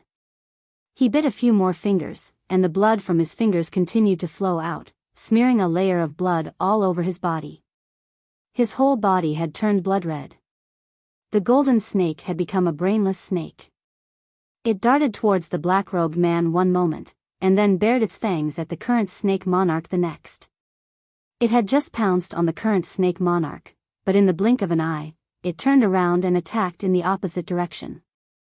Its eyes were getting redder, and the red line on its body had become a raised golden line. It was as if he could peel that line off its body with just a stretch of his hand. Left. Right. Right. Left again. The black-robed man exerted force, and so did the current snake monarch. The current snake monarch kept bleeding, and the black-robed man kept fanning the flames. Both of them used their ultimate moves and skills. The golden snake suddenly shrank in the middle and stopped moving, as if it was extremely tired or about to sleep. However, the current snake monarch and his master, the black-robed man, were still driving it. "Paw!" A strange muffled sound was heard. The golden-striped snake, which they had been controlling and darting left and right, exploded like a bomb. Flesh and blood splattered, turning into visible fragments. The snake's blood dripped on the snow, causing it to sizzle and emit a white smoke. The snake fighting dance, 2 generations of master and disciple. The master was old and firm, and the disciple was young and strong. Chapter 432. Some people said that the more you read, the more confused you will be. Lu Wan obviously didn't belong to this category. She was born in a scholarly family. Her parents and even her maternal grandparents were all very famous scholars. Since she was a child, she had been with Tang, Song, Ci, Jing, and Shizi. She could be considered the type of person who was well-read and knowledgeable. She fell in love with the handsome and elegant Fang Yixing and married him. Then she lived a quiet life of studying and writing. The Fang family had gone through too many hardships in these years. As a woman, she had to stand up and help with the housework of the Fang family. She had to bear too much responsibility and was looked down upon. She looked gentle, but her heart was firm. She had never believed in ghosts and gods. But today, she felt restless. She always felt that something important was leaving her, but she couldn't figure out what it was. "Have you seen Fang Yan?" Lu Wan asked. Her first reaction was to wonder if something had happened to Fang Yan. Because since he was a child, she had been worried about this precious son. She knew that her son did very well in Huaqing, but she also knew that her son seemed to have provoked some big shots. Fang Yixin, the eldest aunt, put down the cloth sole that she was making and said, "I just saw him go to the backyard. He was either chatting with his enemies or playing chess with the old man. This child has really grown up. He looks calm and reliable. He doesn't go out to play after the new year. Now he is in love with the girl from the Yi family. Will the wedding be held next year?" Lu Wan was a little relieved. As a mother, she couldn't find any fault with her son, Fang Yan's behavior. She felt sweet when she saw him every day. She even went to sleep with a smile. Everyone said that the hope of the Fong family was in Fong Yen. She didn't have any opinion on this. They said that Fong Yen was the hope of the Fong family. Wasn't it a disguised praise for the excellence of their own son? He is not a child anymore. Can he go out to hunt rabbits and birds like before? The marriage with the Yi family is still far away. Who knows what the Yi family thinks? But in a few days, I have to go to the Yi family to find Wenru's mother. It will be good if she succeeds. I will send them a pot of tea. Lu Wan said. Lu Wan made a pot of the best sparrow tongue and sent it to the backyard. As expected, Fong Yen was playing chess with the old man in Fong Hui's cottage. Fong Hui made a wrong move and was clamoring to take it back.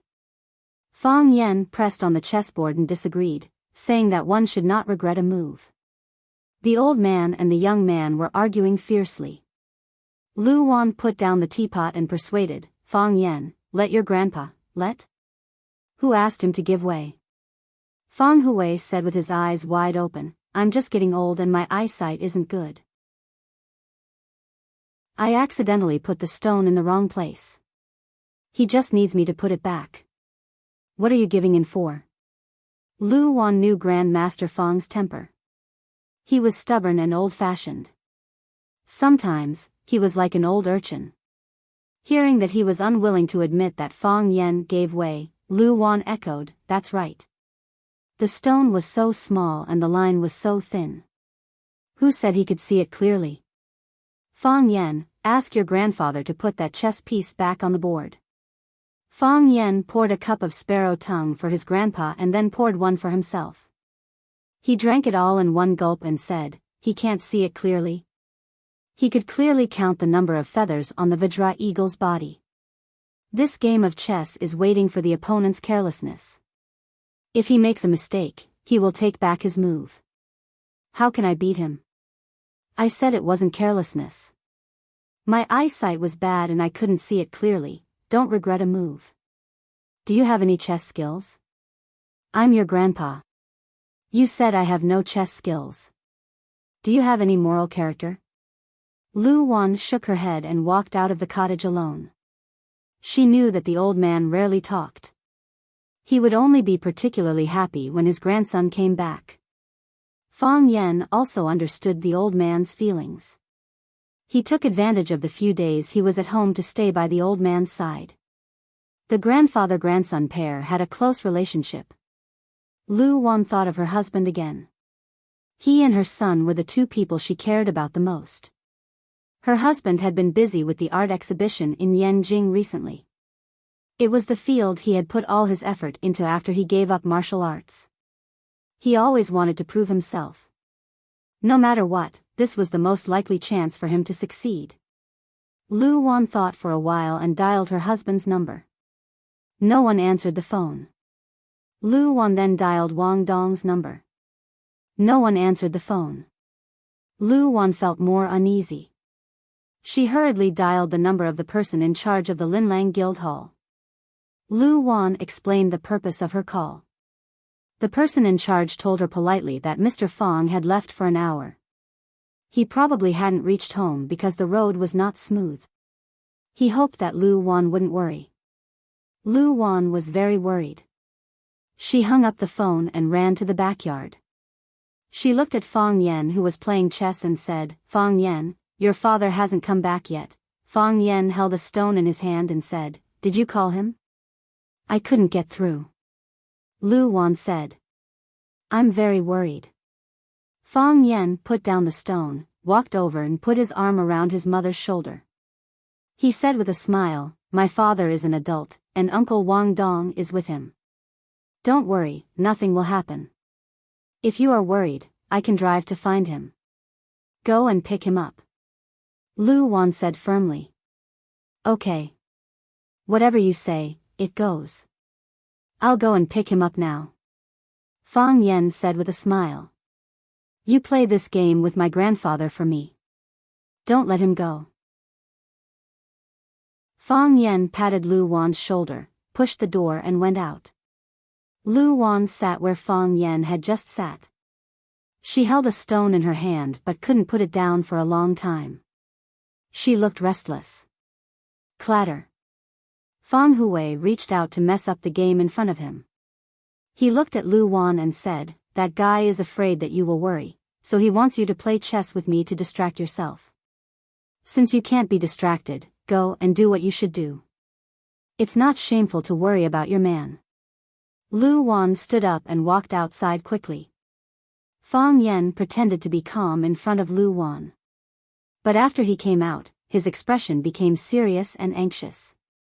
He took out his phone from his pocket and dialed his father Fang Yixing's number. No one answered. He dialed Wang Dong's number again, but no one answered. He immediately dialed another number that he remembered in his mind, but no one answered. Fang Yan's heart was beating very fast. He ran into the garage and drove the Hongqi car towards Yanjing City. Fang Yan drove with one hand and dialed Fang Yixing's number with the other. No one answered. No one answered. Still no one answered. Fang Yan became more worried. He threw his phone aside and started to concentrate on driving and thinking. What had happened? Who was it? They failed to use poison in Swallow Dock, so they chose to do it in Yanjing City? Or were they on the way back? It was very possible that they did it on the way home. They were far away from the eye-catching places in Yanjing City and the holy land of Swallow Dock. If they were clean, they could cover up after killing the people. No one would be able to find any traces of them. Swallow Dock was a glorious place, but it was also a place that was destined to be forgotten by the world. In order to prevent people from looking at it, there wasn't even a proper road. The road to Yanjing was rugged. After being covered by ice and snow, it became as smooth as a mirror. Driving on this road, one had to be careful of the protruding rocks that would burst the tires, and also be careful of the mud that would sink the tires. One had to be careful of the car sliding on the ice and into the deep ditches on both sides. This was a dangerous journey. If one's driving skills weren't good enough, he wouldn't be able to drive on this road. Fang Yan drove the car as fast as he could. Those deep ditches and rocks were thrown to one side. His sharp eyes scanned the front and his ears twitched slightly. He took in all the movements in his surroundings. His head leaned forward slightly, which showed his impatience. He hoped to reach Yanjing City as soon as possible or pick up his father as soon as possible. Nothing must go wrong, nothing must go wrong, nothing must go wrong, Fang Yan muttered in his heart. Boom! The body of the Hongqi car sank, and the hard road quickly collapsed. This was a trap. The enemy had hollowed out the bottom of the road, leaving only a thin layer of road on top, which was covered with ice and snow. When Fang Yan's Hongqi car rolled over, the layer of soil and ice was immediately crushed. When Fang Yan felt the car sinking, he already knew something was wrong. He didn't fasten the seat belt when he got in the car, which made it easier for him to escape.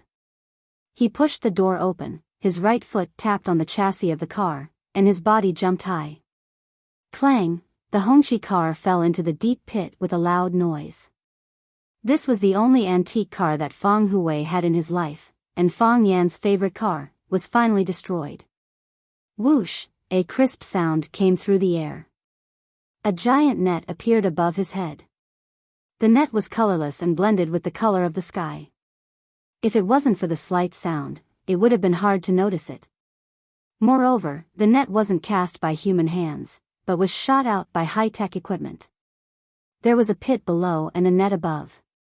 Whether Fang Yan continued to fly up or quickly fell down, the result would be captured by them. Moreover, the area of the net was very wide. Whether it was to the left or to the right, Fang Yan was always within its coverage for a limited period of time. These people had calculated all the ways that Fang Yan could retaliate and were thinking of ways to capture him. Whoosh! The thin silk that looked like a fish net covered Fang Yan's head, forcing him to land on the ground. From the deep ditches on both sides of the road, countless people in black jumped out and surrounded the place where Fang Yan was about to land.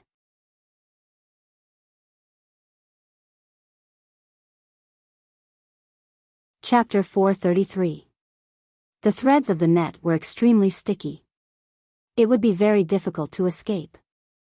The top of Fong Yan's head was covered by a giant net, and his feet were the pits they had set up. It was extremely dangerous to go up or down. The front, back, left, and right paths were all difficult for him to quickly escape the encirclement. Countless men in black were rushing in this direction. Only death awaited Fong Yan. This was the most dangerous moment for Fong Yan. The more dangerous it was, the more he had to stay calm. Because any moment of carelessness could cost him his life. The heart of Tai Chi spun rapidly, and the Tai Chi domain fully unfolded. The entire world suddenly became quiet. The wind stopped blowing, the snow stopped falling, and those people stopped moving. The originally transparent net turned into red lines, which were clearly visible in Fong Yan's mind. The densely packed horizontal and vertical lines intersected, extending infinitely outwards. It seemed that there was no boundary. Flames flickered on the red lines. It turned out to be an electric net. When it completely enveloped Fong Yan's body, the electricity that erupted in an instant could stun or even kill him. The Tai Chi domain was a divine domain. Mountains, rivers, cattle, sheep, people, and even flowers and grass were all under the control of gods. In the Tai Chi domain, Fong Yan was the true king, a god. He was faster than the net, and his killing moves were fiercer and fiercer than those of the men in black. Fong Yan raised his speed to the limit and pounced on the group of men in black like a tiger pouncing on sheep. Whoosh, he grabbed the neck of a man in black, who was still in a charging posture. He could see the shock and disbelief on the man's face. The man in black didn't understand. There was clearly some distance between them, and he had already calculated the time to make contact. Why did he grab his neck in an instant? Crack. Fong Yan directly twisted his neck. When the man in black lost gravity and slowly collapsed to the ground, Fong Yan had already rushed to the second, third, and even more men in black. Crack, crack, crack, the sound of beans exploding rang out incessantly. The sounds merged together to form a single sound. If someone's eyes could keep up with Fong Yan's speed, then they would be surprised to see this extremely strange scene. A group of black-clothed men stood still in various charging positions, and Fong Yan was like the Grim Reaper harvesting lives in front of them. Every time there was a crisp sound, a life was lost. The sound stopped, and Fong Yan's figure disappeared. Pitter-patter, the men in black fell one after another. Shwa, the electric net that gave off the feeling of falling rapidly descended slowly, covering the man in black lying on the ground. Then, it let out a crackling sound. Bang bang bang, the men in black who had fallen to the ground were struck by a strong electric current. Even though they were no longer breathing, their bodies were still bounced up and down by the electric current, as if they were performing a zombie dance. Kacha kacha kacha, their falling or bouncing bodies triggered the installed mechanisms on the ground. One by one, the mechanical feet bounced open, making a painful sound. Fong Yan stood outside the net. The prey had become the hunter now, and he coldly watched everything that was happening in front of him. Those people, they deserved to die. A middle-aged man in blue walked out. He was not tall, but he had a clear temperament. His temples were slightly protruding, and he seemed to have a reserved aura. He did not even look at his companions in black in the deep pit, but only looked at Fong Yan with a burning gaze. He said, "I know those people can't stop you. How can a true master be defeated by a broken net and a few feet? High-tech? Sometimes, technology is also very powerless. What you just showed, was it the legendary heart of Tai Chi? The feeling of stopping time, it's really enviable."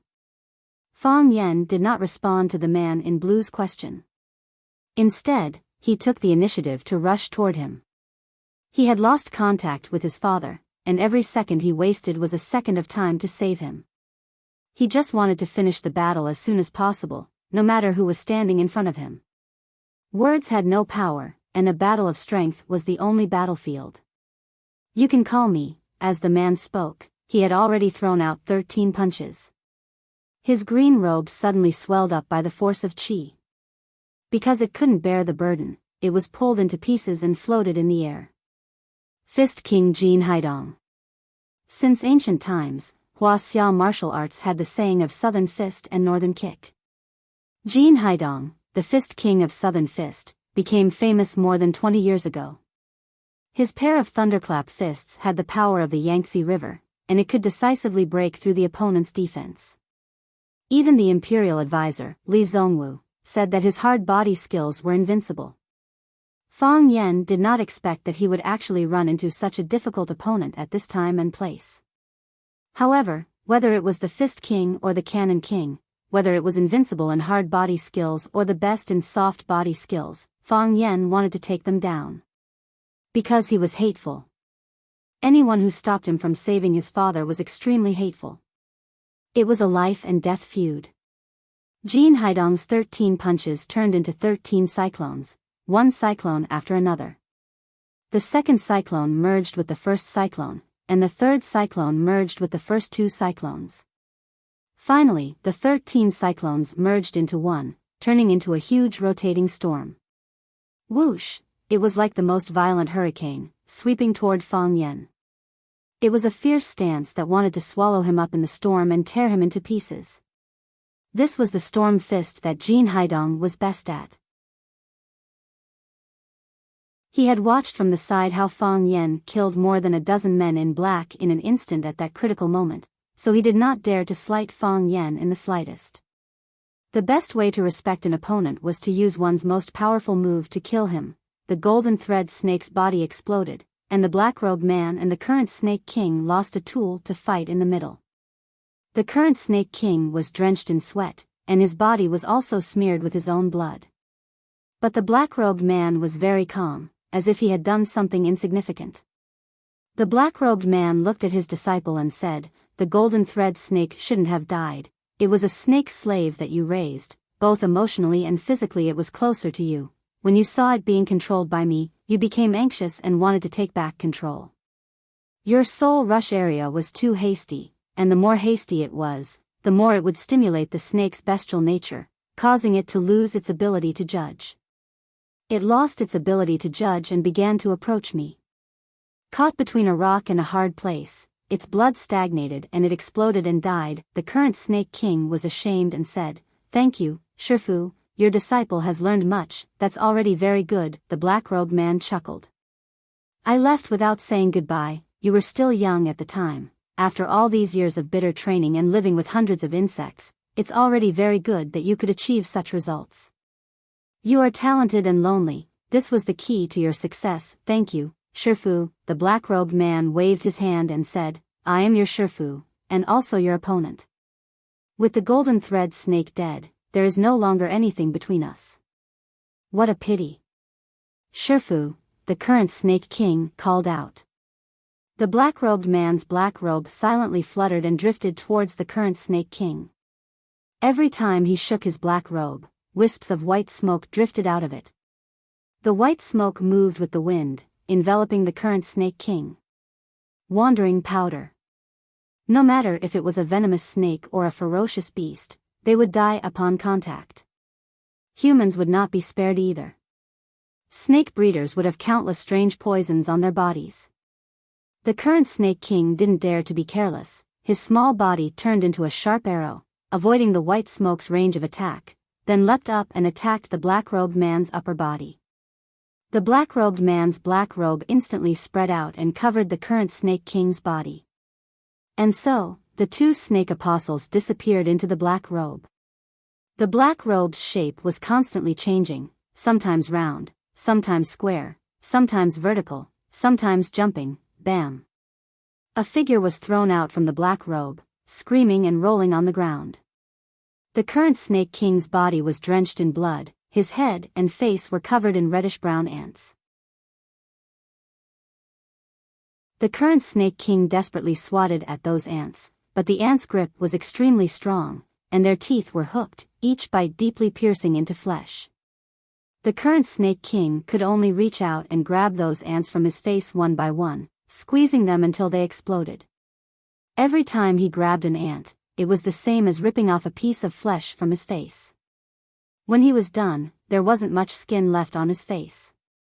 A large amount of skin was torn off, and blood began to flow from the missing parts.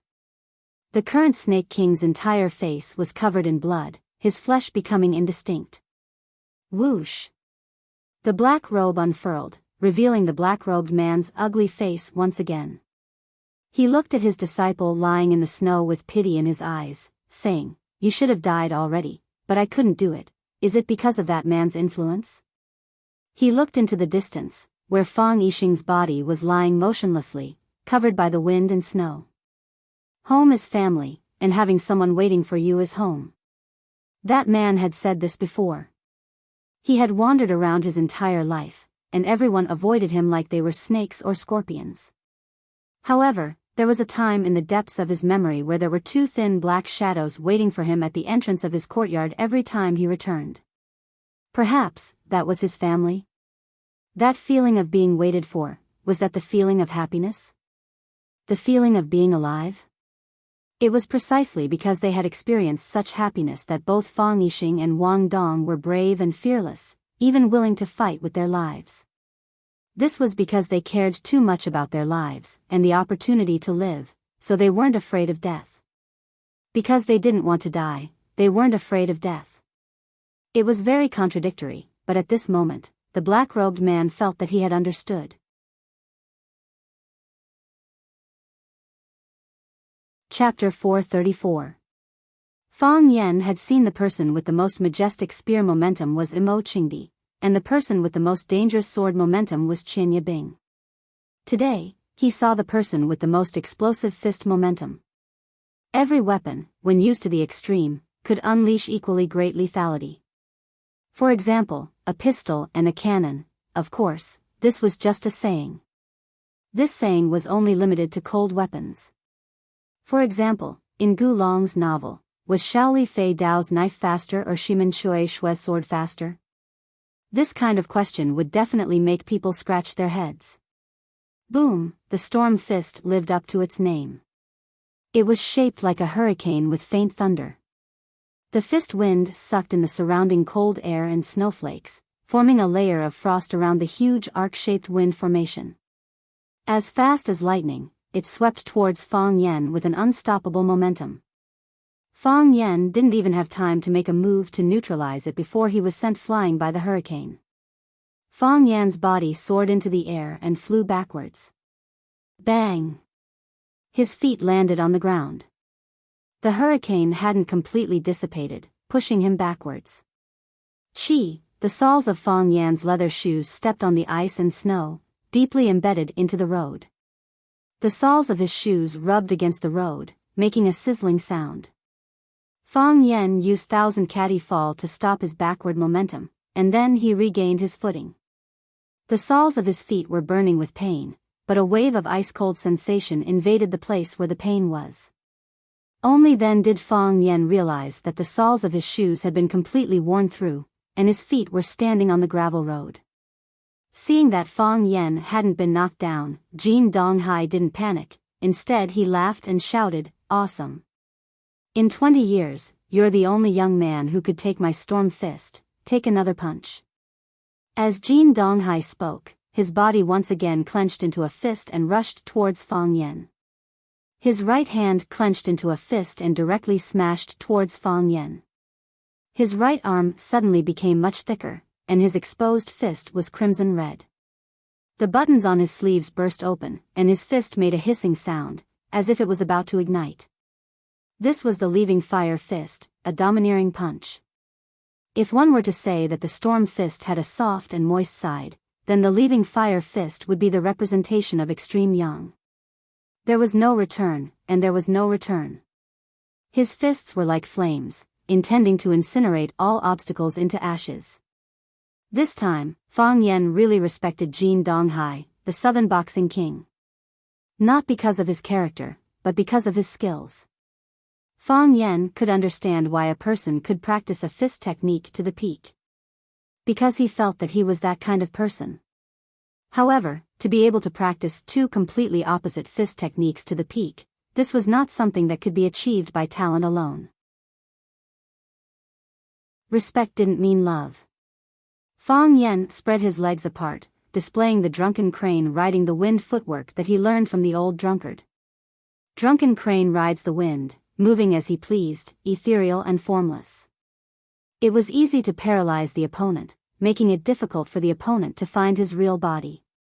Fang Yan's body was slightly bent, his legs swaying, moving left and right, like a drunken crane. The closer Jin Donghai got, the more Fang Yan swayed. In the end, Fang Yan's real body disappeared, leaving behind countless afterimages in Jin Donghai's eyes. Since he couldn't see anything, he might as well not see anything. Jin Donghai closed his eyes, using his perception to sense Fang Yan's existence. For a brilliant martial artist, his senses were more reliable than his eyes. Boom, he punched out. He was secretly delighted, feeling the air resistance in front of him increase. It was the realistic feeling of hitting something, not the regret of missing a punch. His steps forward quickened, wanting his burning fist to pierce through Fang Yan's body. He liked the feeling of something burning. Because that burning was caused by him. Heroic youths, fighting the heavens and fighting the earth. And he, the Southern Boxing King, Jin Donghai, liked to stifle the legendary miracles. Boom, he punched out. Even the surrounding sky was dyed red by his fist. It didn't feel right. One real and one fake, the front was real and the back was fake. He had clearly touched Fang Yan's real body, so why did his fist miss? Idiot. Fang Yan's cold voice came. His body dodged a step.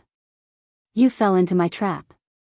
That step just now sounded easy, but it was actually very difficult. First, he used the extremely difficult drunken crane riding the wind to confuse Jin Donghai, making it difficult for him to catch the real body. This caused his heart to be weak, and his confidence to plummet. Then, he used his real body to lure him into punching, and when it was hard to pull back his fist halfway, he suddenly used the brilliant heart of Taiji to increase his speed, leaving the moment before the fist hit the body. These two techniques were extremely rare, and the heart of Taiji was even rarer. It seemed like the world had changed, but in reality, it was only an instant. It was even only a few tenths of a second. His body dodged the fist that had already turned fiery red. Fang Plum Blossom stepped sideways, and punched Jin Donghai's back. Pfft! Jin Donghai's charging speed increased again, and he spat out a mouthful of blood. His body had already turned into a ball of furnace fire to begin with. Fang Yan slapped, and forcibly injected his own energy into Jin Donghai's violent body, messing up his qi and blood, and intensifying his violence. Naturally, the fire attacked the heart, and blood came out. Jin Donghai finally felt the danger. He had never underestimated his opponent, never. When he saw Fang Yan was able to quickly deal with the men in black who surrounded him at the critical moment when the car was about to fall into the pit, he saw this young man as an opponent on the same level as himself. However, it was only at this moment that he realized that the young man's performance was far better than he had expected. He had always thought that victory should be on his side. Now, he was panicking. While he was sick, take his life. Fang Yan's body continued to spin, and like a tornado, he chased after Jin Donghai, and then he slapped Jin Donghai's back again and again. Jin Donghai's energy was hard and young, and Fang Yan also attacked with a dangerous and fiery energy. The two energies entangled in Jin Donghai's body, and the fire and fire could not merge.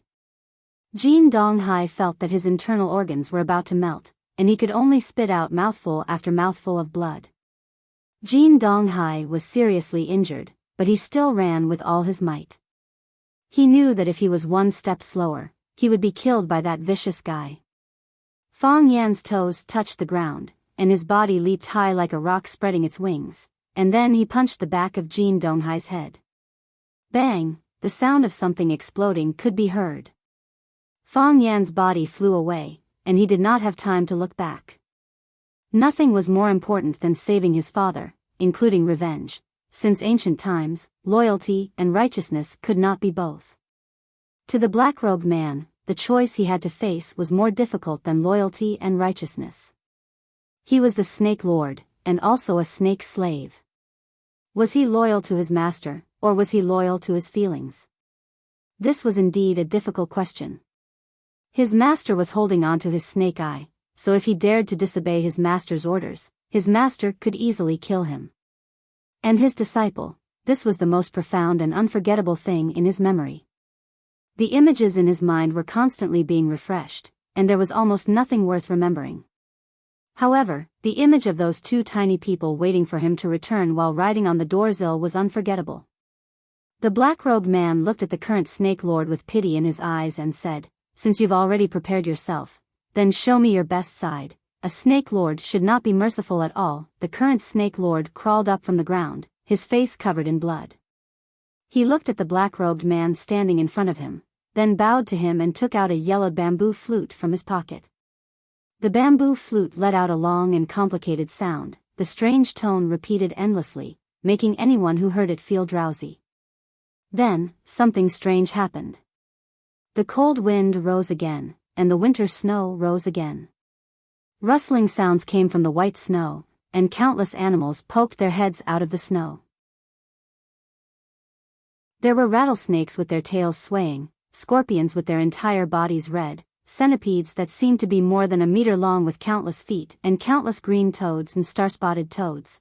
They moved in groups, advancing with great momentum, and their target was the black-robed man who was standing there alone. 100 poison formation?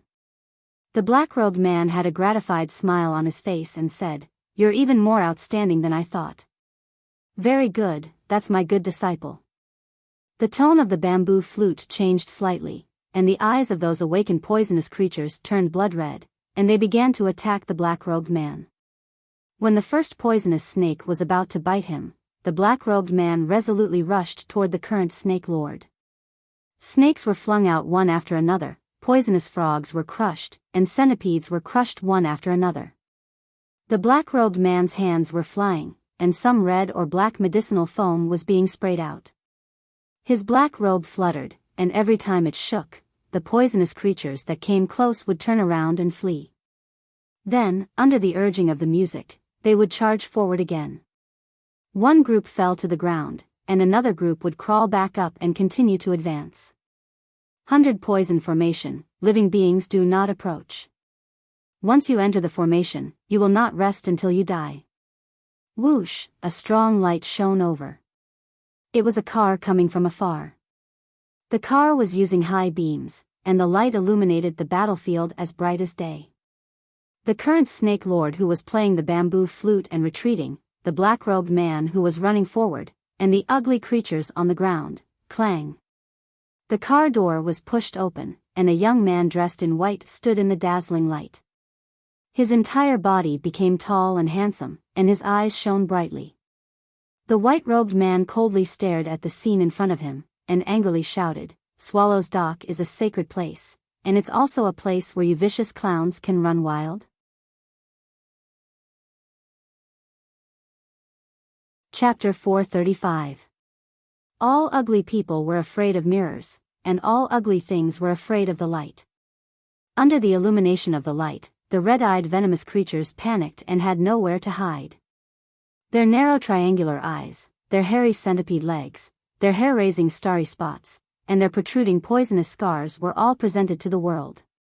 Because of the third party's intervention, both sides who were in the middle of a fierce battle stopped. The current Snake Lord stopped blowing the bamboo flute in his mouth. The sound of the flute dissipated, and the venomous creatures lost control and immediately fled in all directions. The black-robed man also stopped attacking and turned to look at the white-robed man standing next to the carriage. "Who are you?" "By show of Swallow Dock." The white-robed man replied. His voice was proud, and so was his expression. It was as if he was the prince of this snowy land, and the previous two Snake Lords and the reptiles on the ground were simply unsightly compared to him. The black-robed man pondered for a moment, then looked at Bai Xiu and asked, "You want to stop me?" "I won't stop you." Bai Xiu sneered. "I'm just telling you to get out. Don't tarnish the feng shui of Swallow Dock." The black-robed man laughed aloud, his voice hoarse and unpleasant to the ear.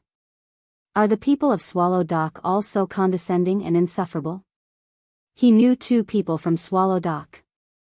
One was Fong Yen, and the other was the man in front of him. Fong Yen was very proud, and his pride was in his bones. Bai Xiu was also very proud, and his pride was displayed directly on his face. In comparison, he preferred Fong Yen. Because this is Swallow Dock, and because we have the capital. Do we have the capital? I don't believe it. The black-robed man said. He stuck 2 fingers into his mouth and blew a shrill whistle-like sound. The sound was faint and intermittent, but it traveled very far through the air. The venomous frogs and snakes that had just been driven away began to gather again, and all kinds of noises mixed together and swarmed over. Their eyes turned blood red again, and they were even more violent and crazy than when they were under the control of the bamboo flute. Their target was Bai Xiu, and they fearlessly charged towards the brightest spot. Screech, screech, screech, gua, gua, gua, sha, sha, sha, these poisonous beasts were neat and orderly. They lined up in rows and charged at Bai Xiu like soldiers lining up.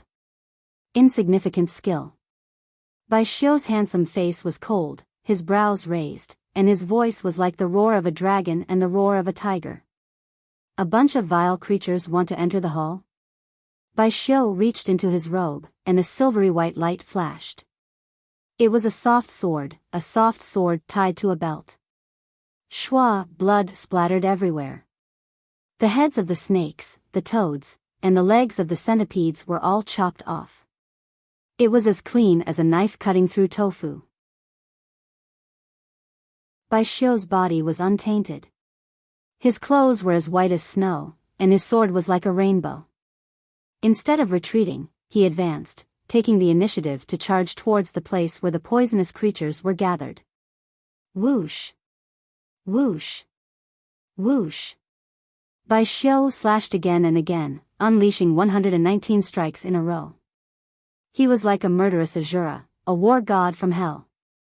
Countless snakes, centipedes, and frogs were chopped into halves by him.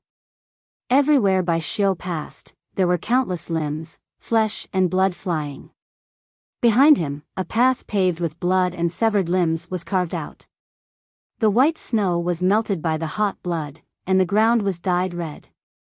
Wherever the light shone, the blood emitted steam and flowed into an even wider area, outlining mountains and rivers, outlining red flowers and red grass, forming a huge and beautiful map. At first, the poisonous creatures desperately attacked Bai Xiu. After Bai Xiu chopped off batch after batch of poisonous creatures like he was chopping chives with a knife, the blood of their companions burned their bodies, and the corpses of their companions stimulated their eyes. The poisonous creatures finally regained consciousness. They understood fear. They understood escape. They no longer approached, and some of the more clever and timid ones even turned around and crawled away. The black-robed man whistled even harder, but the troops he chased away were still defeated. Some of the creatures with low intelligence tried to attack Bai Xiu again, only to be killed by his sword. Even more poisonous creatures were still fleeing, and soon, the black-robed man had no more soldiers to use. Bai Xiu single-handedly cut through the Snake Lord's army of several hundred soldiers, remaining invincible. Bai Xiu sheathed his sword and stood straight, staring at the black-robed man with disdain, saying, "These are the weakest monsters? If that's all there is to it, then I'll have to make you stay. Swallow Dock isn't a place that anyone can come to, no matter what. I have to warn those who come later." The black-robed man stopped whistling and looked at Bai Xiu. "You're not bad. You're as good as Fong Yen. You do have the right to be proud." Bai Xiu frowned, not liking the black-robed man's words, replying, "He and I are not the same kind of person. If you're not the same kind of person, why are you still helping him?" "I'm not helping him. I'm helping Swallow Dock," Bai Xiu replied. "Anyone from Swallow Dock who saw this would either chase you away or stay behind. Swallow Dock is our Swallow Dock. How could we allow a barbarian to sully it? Do you know why I'm called the Snake Lord?" Bai Xiu sneered, saying, "Snake Lord, you really know how to flatter yourselves.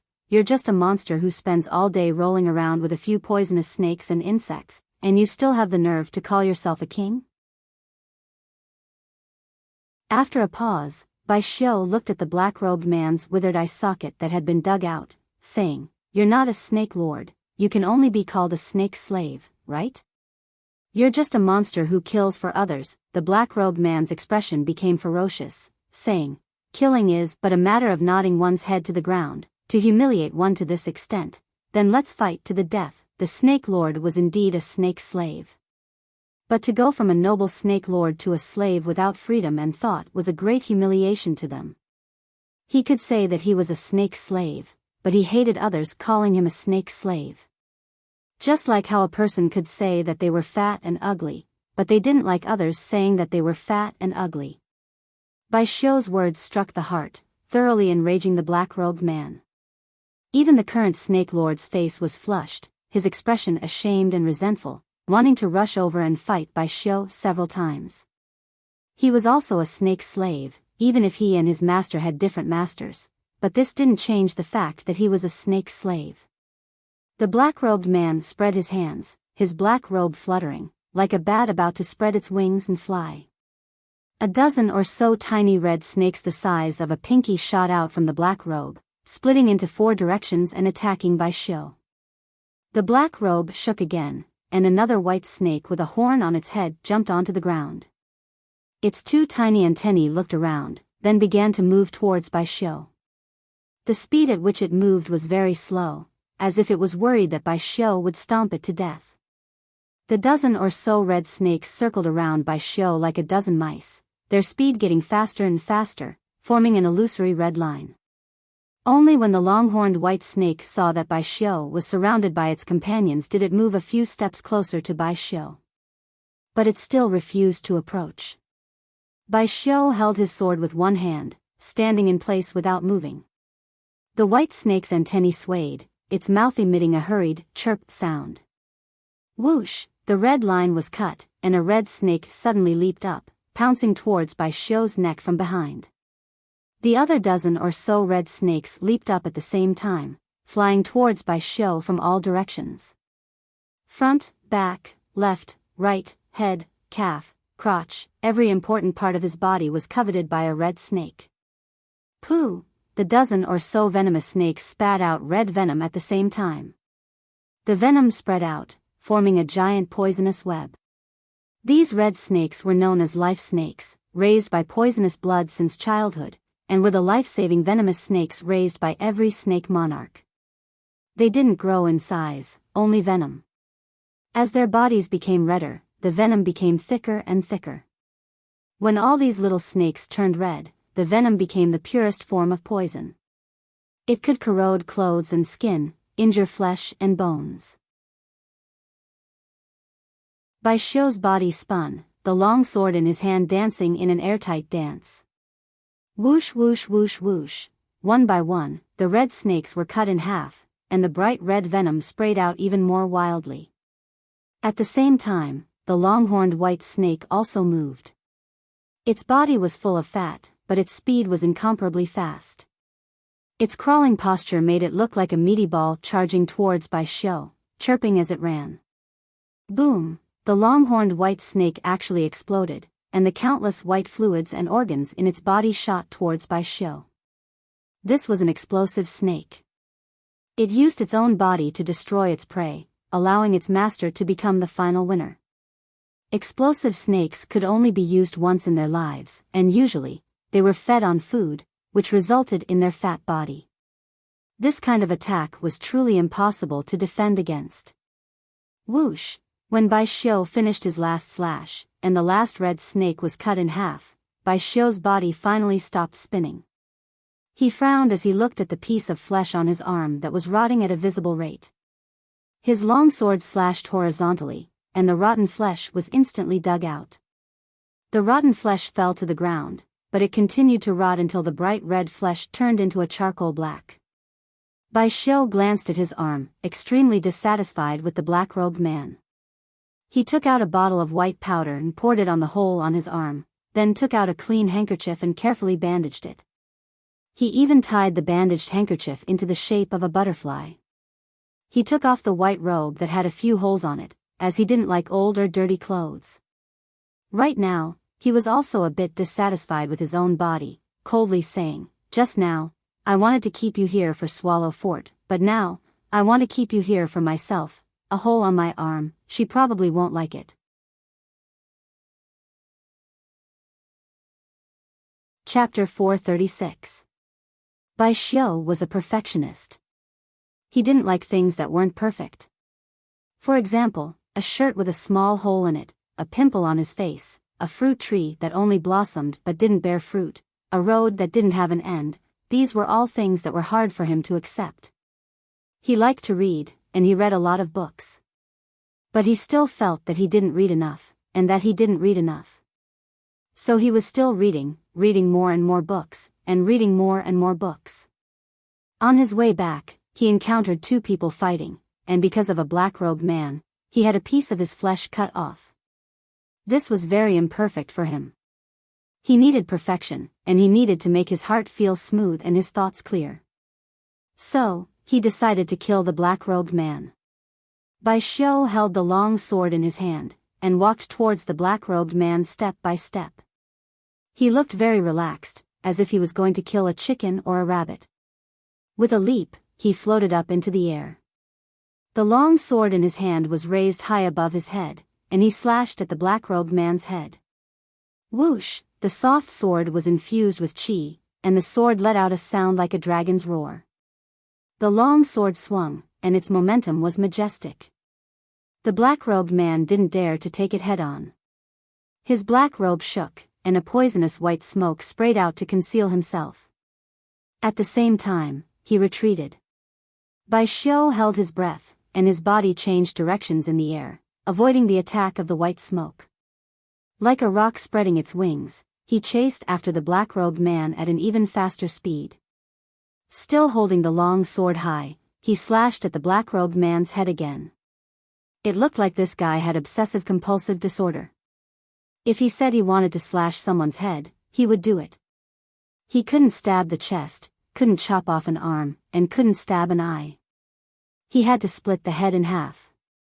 The black-robed man was still retreating. The tip of his foot touched the ground, and his body was already flying backward. The black robe fluttered in the wind, like a gliding bat with its wings spread. Whoosh whoosh. The long sword in Bai Xiu's hand swung twice in the air, and after using the force of the sword to adjust his posture, he once again slashed at the black-robed man's head. The first spurt of energy, the second decline, and the third exhaustion. After 3 consecutive strikes, he should have lost his will to fight. However, Bai Xiu was completely unaffected by this kind of common sense. Each sword strike was fiercer than the one before, and each sword strike was drier than the one before, and each sword strike was faster than the one before. The Thousand Leaves Army's sword was a dangerous move. Every strike was tricky and dangerous. Every strike was unexpected. Every strike was like a clap of thunder. Bai Xiu's sword was upright, radiating boundless light.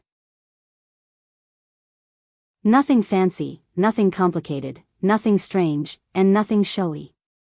A straight stab or a high slash would increase the pressure on the opponent, making it difficult for them to parry.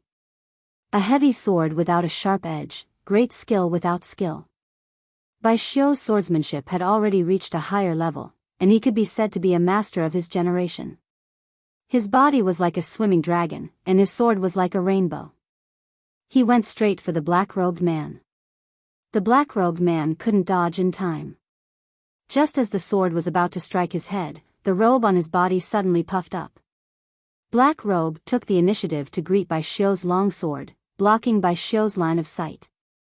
Hiss! The long sword struck the black robe, splitting it in half. The black-robed man used the black robe to use the golden silkworm shedding its carapace. While the black robe was holding Bai Xiu back, he had already pounced on Bai Xiu from the side. He wore a copper claw on his right hand. The surface of the claw was dark blue. It was obvious that it had been soaked in venom for many years. The claw reached for Bai Xiu's back, determined to tear a piece of flesh from his body. Bai Xiu had just split open the black robe. He was at the moment when he had used up all his strength. Whether it was changing his move or turning around, it was extremely difficult. Bai Xiu did not change his move. He still maintained the posture of holding the sword with both hands and slashing down. The black-robed man's speed increased. The copper claw in his hand was already about to touch the flesh on Bai Xiu's neck. A sinister smile appeared on his face. His only eye was also filled with the joy of victory. He knew the power of his ghostly claw. As long as it touched Bai Xiu's skin, his body would rot and he would die. Closer. A little closer. Life and death were only a thin line away. Bai Xiu's body was falling, and the black-robed man's body was also falling. Plop. Bai Xiu and the black-robed man landed on the snowy ground at the same time. Their shoes made crunching sounds as they stepped on the deep snow. Bai Xiu maintained the posture of holding the sword, his back facing the black-robed man. The black-robed man stood behind Bai Xiu, pain and confusion in his eyes. How could this be? How could this be? He had clearly won. The ghostly claw in his hand was about to tear off a piece of flesh from his neck. As long as his ghostly claw touched his body, he would be able to tear off a piece of flesh from his neck. Then, that piece of flesh would rapidly rot. His flesh, meridians, bones, hair, his entire body would rot into a puddle of mud. Swish. Bai Xiu pulled out the long sword in his hand. He held a long sword in his right hand. He used that sword to split open the black-robed man's black robe. He also held a long sword in his right hand. When the black-robed man lunged at him from behind, he used this long sword to stab through the black-robed man's abdomen. Bai Xiu had two swords, two flexible swords.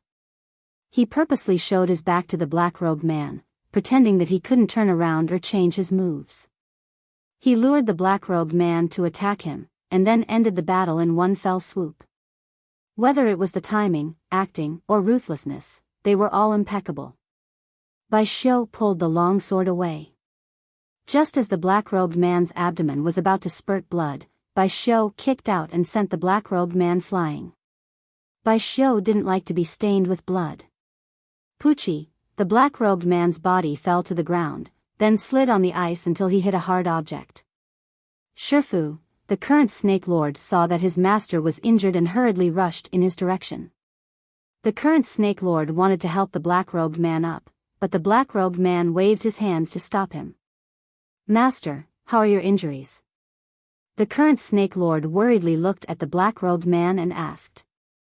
I'll heal you. Do you still remember the first time you were bitten by a snake? The black-robed man looked at his disciple with a gentle smile. That ugly face had a touch of kindness to it, and it actually looked more pleasing to the eye. A person's appearance was born from their heart. If they didn't have any evil thoughts in their heart, a person's appearance would naturally give others a good impression. I remember, the current Snake Lord said. He and his sister followed the black-robed man back. In a rundown courtyard, he saw so many snakes for the first time. There were snakes crawling on the ground, standing on the walls, coiling on the trees, and even the wooden door was covered with snakes. The door didn't have a lock, and this kind of courtyard didn't need a lock. No one dared to walk into a snake's nest. He and his sister were terrified.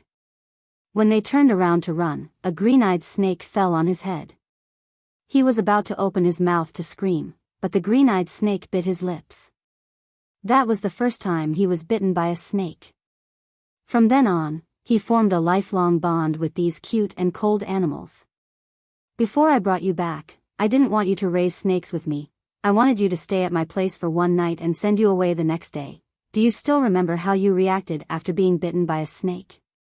You grabbed the snake and held it in your hand, carefully looking at it. Your eyes looked at it curiously, and it also looked at you curiously. At that time, I knew that you were the same kind of person as us. The black-robed man recounted the past that had already been buried in the river of memories. That's why I kept you here. I taught you how to raise snakes, how to get close to snakes, how to control snakes, and how to fight snakes. You were naturally close to those snakes, and those snakes never rejected you. You performed very well, and in many ways, you were even better than me as a teacher, but he found us and asked me to work for them, to become his snake slave. If I didn't agree, he would kill all of us, including you and your sister. I agreed, dug out my own snake's eye and gave it to him, turning myself into a mindless killer. The black-robed man chuckled and said, "Isn't this what we're good at? These years, I've killed many people and done many evil deeds. I'm tired and annoyed. When will it end? If I kill one, there will be another. If I kill one day, there will be another. As long as I don't die, I will continue to kill, continue to commit evil deeds. Most importantly, I don't know who I will kill next, good or bad, men or women, even the elderly and children. I don't know them, and they don't know me. I've killed so many that I've become numb." "Teacher, who is it? Who are they? Who are you, a snake slave? Who came to find you? They also didn't come to find you?" The black-robed man spoke with a sorrowful voice. "This is the nightmare of us snake lords, a punishment. We have harmed many people, so there will be even more vicious people to punish us. They used your and your sister's lives to force me to work for them. Then when you grew up, they used your sister's life to force you to work for them. As long as our snake lord bloodline continues, they will have generations after generations of snake slaves to work for them. We can't resist, we will become their puppets for generations." "Teacher," the black-robed man gestured for his disciple to take off the demonic claw on his hand and dip his finger in the blood of the wound on his abdomen. Then, he placed the blood-stained finger on his disciple's forehead and released an S-shaped snake symbol. The black-robed man grabbed his disciple's hand and spoke with a solemn voice. "I pass the title of Snake Lord to my disciple Mui, to worship the spirit of the snake god, to love the people of our race. May the heavenly God protect our race, to live and die with dignity, to be free for generations to come. Flesh does not rot, snake blood boils." There was a record of the Snake Lord in the 100 Lives Classics, born in Xiangxi, the king of snakes. The flame of inheritance is passed on, the old dies and the new rises. At this point, the current Snake Lord was officially crowned.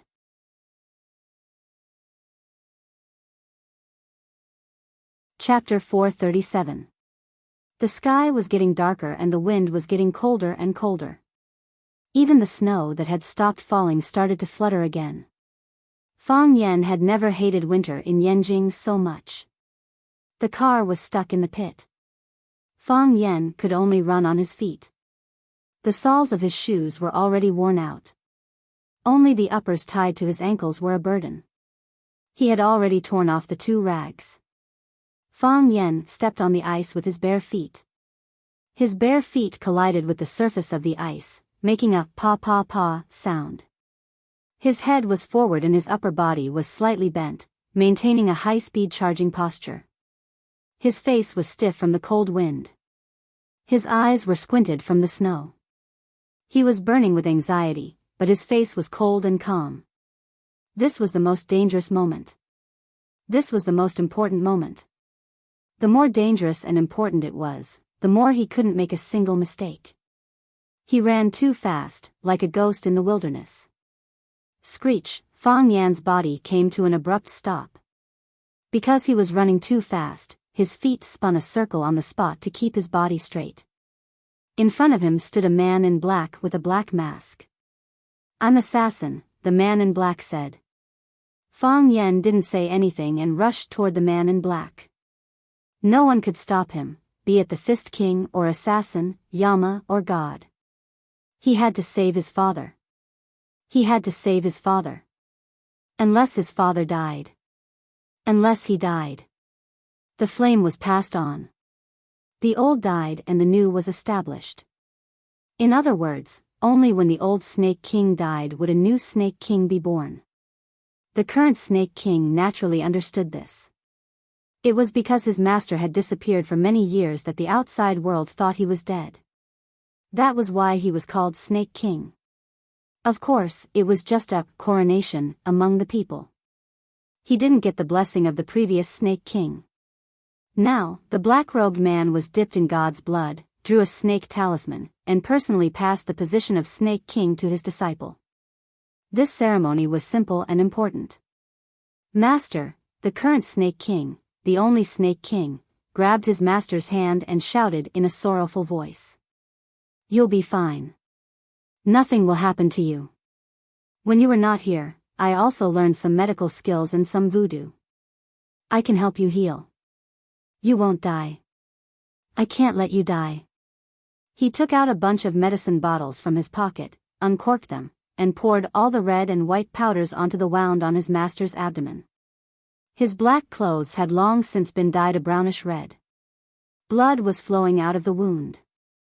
The Snake Lord waved his hand and said, "I won't die, I just want to put an end to it. Some things should have been settled many years ago. But at that time, I was still afraid, so I couldn't go that far. Master, you don't need to do anything. Whatever you want to do, I will do it for you. You just need to live a safe and peaceful life," the current Snake Lord said anxiously, like a drowning man grabbing onto the last piece of wood that could save his life. For the black-robed man, the current Snake Lord and his sister were his only family in this world. He had no love, no marriage, and didn't know what Taoism was. He had never experienced being waited for. The only people who had waited for him were the two little ones he picked up from the outside. So, when those people used their lives to threaten him, he dug out his own snake eye and gave it to them, using his life's worth to trade with them. He didn't have a family, but he longed for one. He didn't understand emotions, but he gave them his most sincere feelings. For the current Snake Lord, wasn't it the same? His sister was kidnapped, and he originally thought that she was her only family in this world. So, he risked his life to kill Fang Yen. After the mission failed, he put down his dignity and personal reputation to negotiate with Fang Yen, begging Fang Yen to give him a chance. He didn't even hesitate to follow his master's old path and become someone else's snake slave. Snake slave, that was such a heavy and humiliating title. He didn't expect that he would eventually encounter such a dilemma. On one side was his master who gave him the snake eye, and on the other side was his master who saved him and taught him how to live. This mission was crueler than ever before. His sister's fate was unknown, and his master was about to leave him. These were the two remaining family members of the current Snake Lord in this world. How could the Snake Lord watch his master die without doing anything? The black-robed man climbed up from the ground with difficulty and said with a smile, "You have your own mission. Your mission is to live and save your sister. If one day you two get married and have a child, give him to a good family to raise. Don't let him follow you to raise snakes. The Snake Lord's bloodline is too cruel." "Master," the black-robed man patted the Snake Lord's shoulder and prepared to leave. Thump, the Snake Lord knelt down. His head hit the ground heavily, and he kowtowed 3 times to the black-robed man. The black-robed man waved his hand and didn't turn around. "Are you leaving?"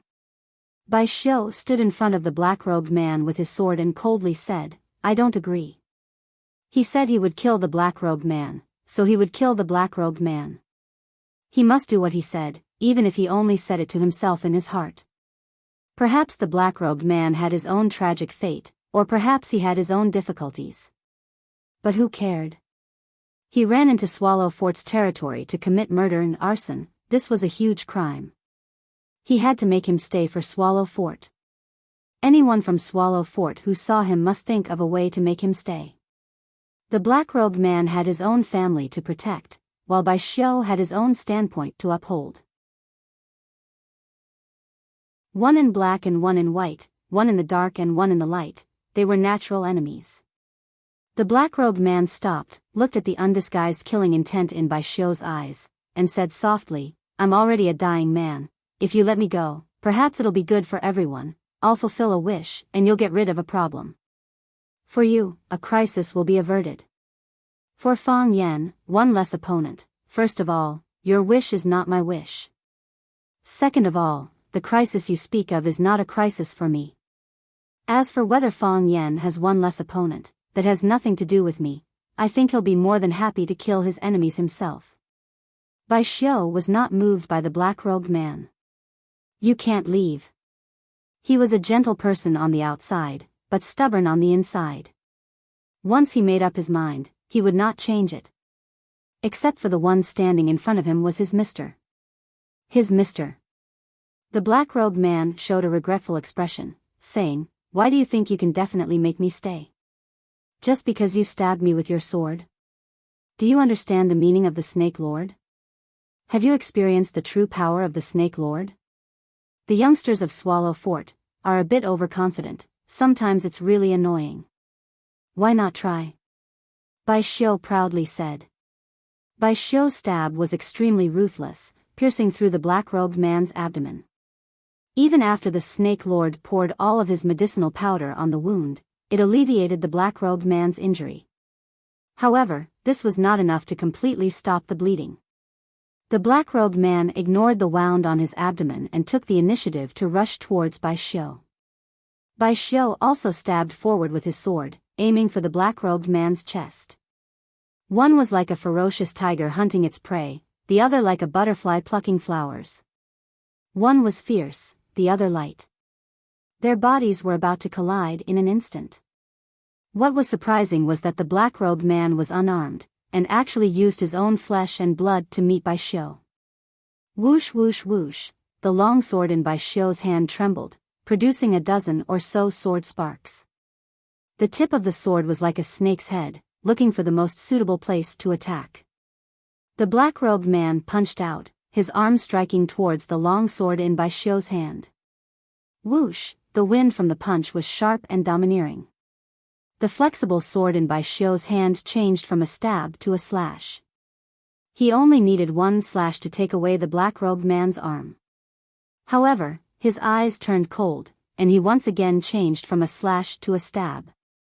The tip of the long sword once again let out a whooshing sound like a viper's tongue, stabbing towards the black-robed man's chest. It was as if he was purposely letting the black-robed man go. The black-robed man's fist blasted over, the wind from the fist blew Bai Xiu's long hair that was tied up into a bun. The long sword in Bai Xiu's hand stabbed into the black-robed man's chest, fresh blood gushing out along the blade. With every step the black-robed man took, that long sword stabbed in a little more. However, the black-robed man did not have the intention of stopping, still pouncing towards Bai Xiu fearlessly. A stance of wanting to fight to the death with Bai Xiu. His body was about to be pierced by the long sword very soon. Once again, another hole was pierced through it. However, Bai Xiu did not let him have his wish. He kicked out, sending the black-robed man who was pouncing towards him flying. A few drops of fresh blood dripped onto Bai Xiu's wrist. A heart-wrenching pain came. The flesh on the back of that hand actually started to turn a charred black color.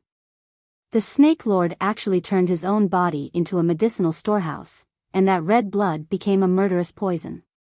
If Bai Xiu let him approach just now, most likely Bai Xiu's entire body would be corroded into charcoal because of being stained with his blood. Thud. The black-robed man's body fell heavily to the ground. Crack. Fang Yixing, who had been lying on the ground with half of his body covered in snow, suddenly flipped over, raised the long sword in his hand high up, and stabbed it into the chest of the black-robed man who had fallen right next to him. Screech, the black-robed man's chest was stabbed, and his body that had just wanted to sit up weakly drooped down. Fang Yixing laughed heartily, shouting at the top of his lungs, "I said I would slash you. I will slash you. I did it, I did it." He didn't want to kill the enemy, he just wanted to slash his opponent. He did it, he finally did it.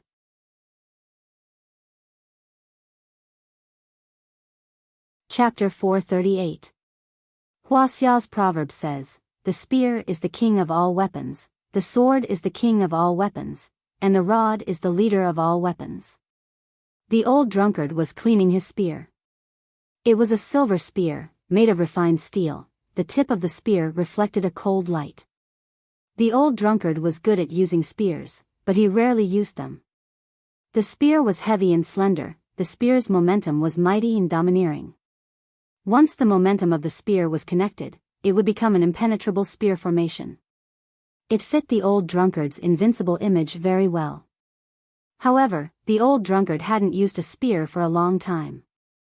Including when he crossed the East Ocean and challenged the 37 East Islands. Because he used his strength to the extreme, what he needed to learn now was how to save it. So he started using his sword, or his fists. He had kept this, phoenix spear, for a long time, but after his meridians were destroyed in the battle with the dragon god, he never took it out again. The silver spear was covered in dust in the corner, so he took it out and cleaned it. The wooden door of the courtyard was pushed open. Fang Hui was sitting in a wheelchair, looking at the old drunkard cleaning his spear in the room and asked, "Why are you cleaning your spear?" "The killing intent is too strong," the old drunkard said indifferently. "When the killing intent is strong, the spear can be used to show its power." Fang Hui sighed softly and said, "Your body hasn't recovered yet, you can't use your strength, just rest well." Fang Yan went out, Fang Hao went out, Qing Xian also went out with his people. The heroes and warriors also went out. Fang Yan went out, Fang Hao went out, Zhao Qing went out, the heroes and warriors also went out. I can also go out. The old drunkard put the dusty handkerchief into his pocket, stood up with the spear in his hand, and as he passed by Fang Hui, he loudly said, "I'm not going out as Huaxia's azure dragon, I'm going out as a member of the Fang family. I don't have strength, but I have martial arts. I don't have martial arts, but I have brute force. I kill with blood, cut with knives. That will always be useful." Fang Hui laughed and said, "Then let's go. I'll recite a poem for you." The old drunkard pushed open the back door of the courtyard and quickly disappeared in the snow. The old wooden door creaked as it was blown open and closed by the wind. Fang Hui's voice was hoarse and sorrowful as he recited an ancient poem, 10 years Yan Fang, drinking the Han River. They were both spinning wheels. "Regret that we met in the past, 3,000 miles away, 3,000 miles away. The heroic spirits of the universe are tranquil and generous, willing to serve in mere ink and brush. The ambition of a man wants a spear and a sword. Drunk in the autumn wind at the Yuan Gate, watching the setting sun and flag set in red. I love the snow on the edge of the clouds, a cold horn, the smooth sand and fine grass, a few points of flying swan." As Fang Hui chanted, he slapped the handle of the wheelchair with his palm. His eyes passed through the wooden door and the courtyard wall to look into the distance. Fang, but he palm, he Fang, he, but he was, of, but he was. Yen Fang. And the feelings of the lake and the sea, the friendship of the golden orchids. Don't regret that the jade cup is empty. Of gods. Of.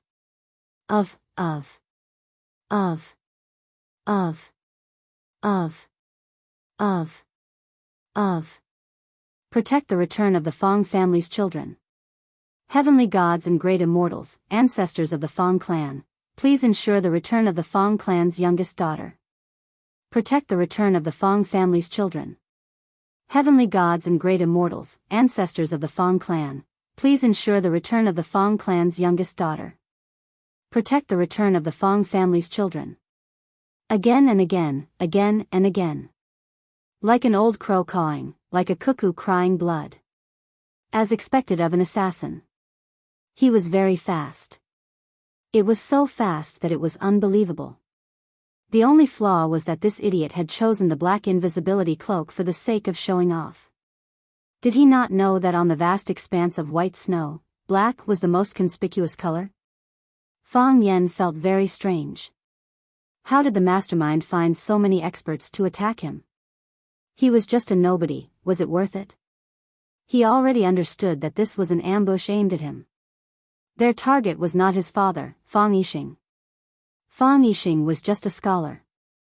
To them, he was just a useless person without any influence or compatibility. Why would they spend so much effort to kill him? Their target was Fang Yan. They wanted to harm Fang Yixing to lure Fang Yan out. To summon him out of Swallow Dock and then carry out a killing spree. Their goal was to kill Fang Yan.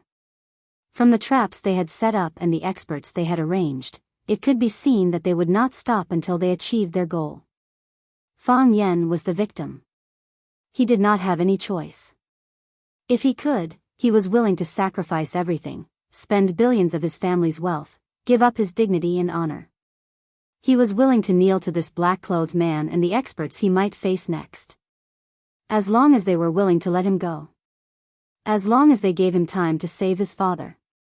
He had a very bad feeling in his heart. He was worried that his father had already died or was in trouble. He hoped that it was the latter. This was the best thing he could imagine at this moment. Fang Yan's eyes were blood red. He looked like a poisonous snake whose mind had been taken away by the fighting snake dance.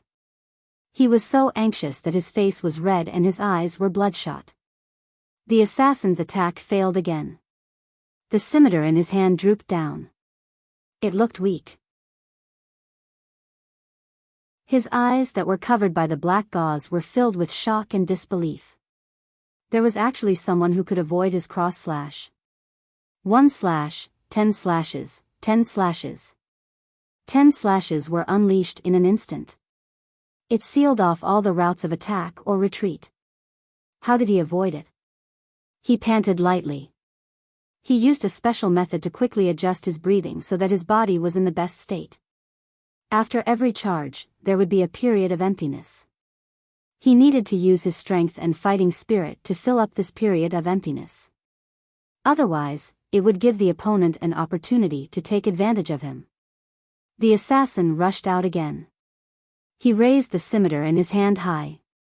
His body made gaudy and complicated movements in front of Fang Yan.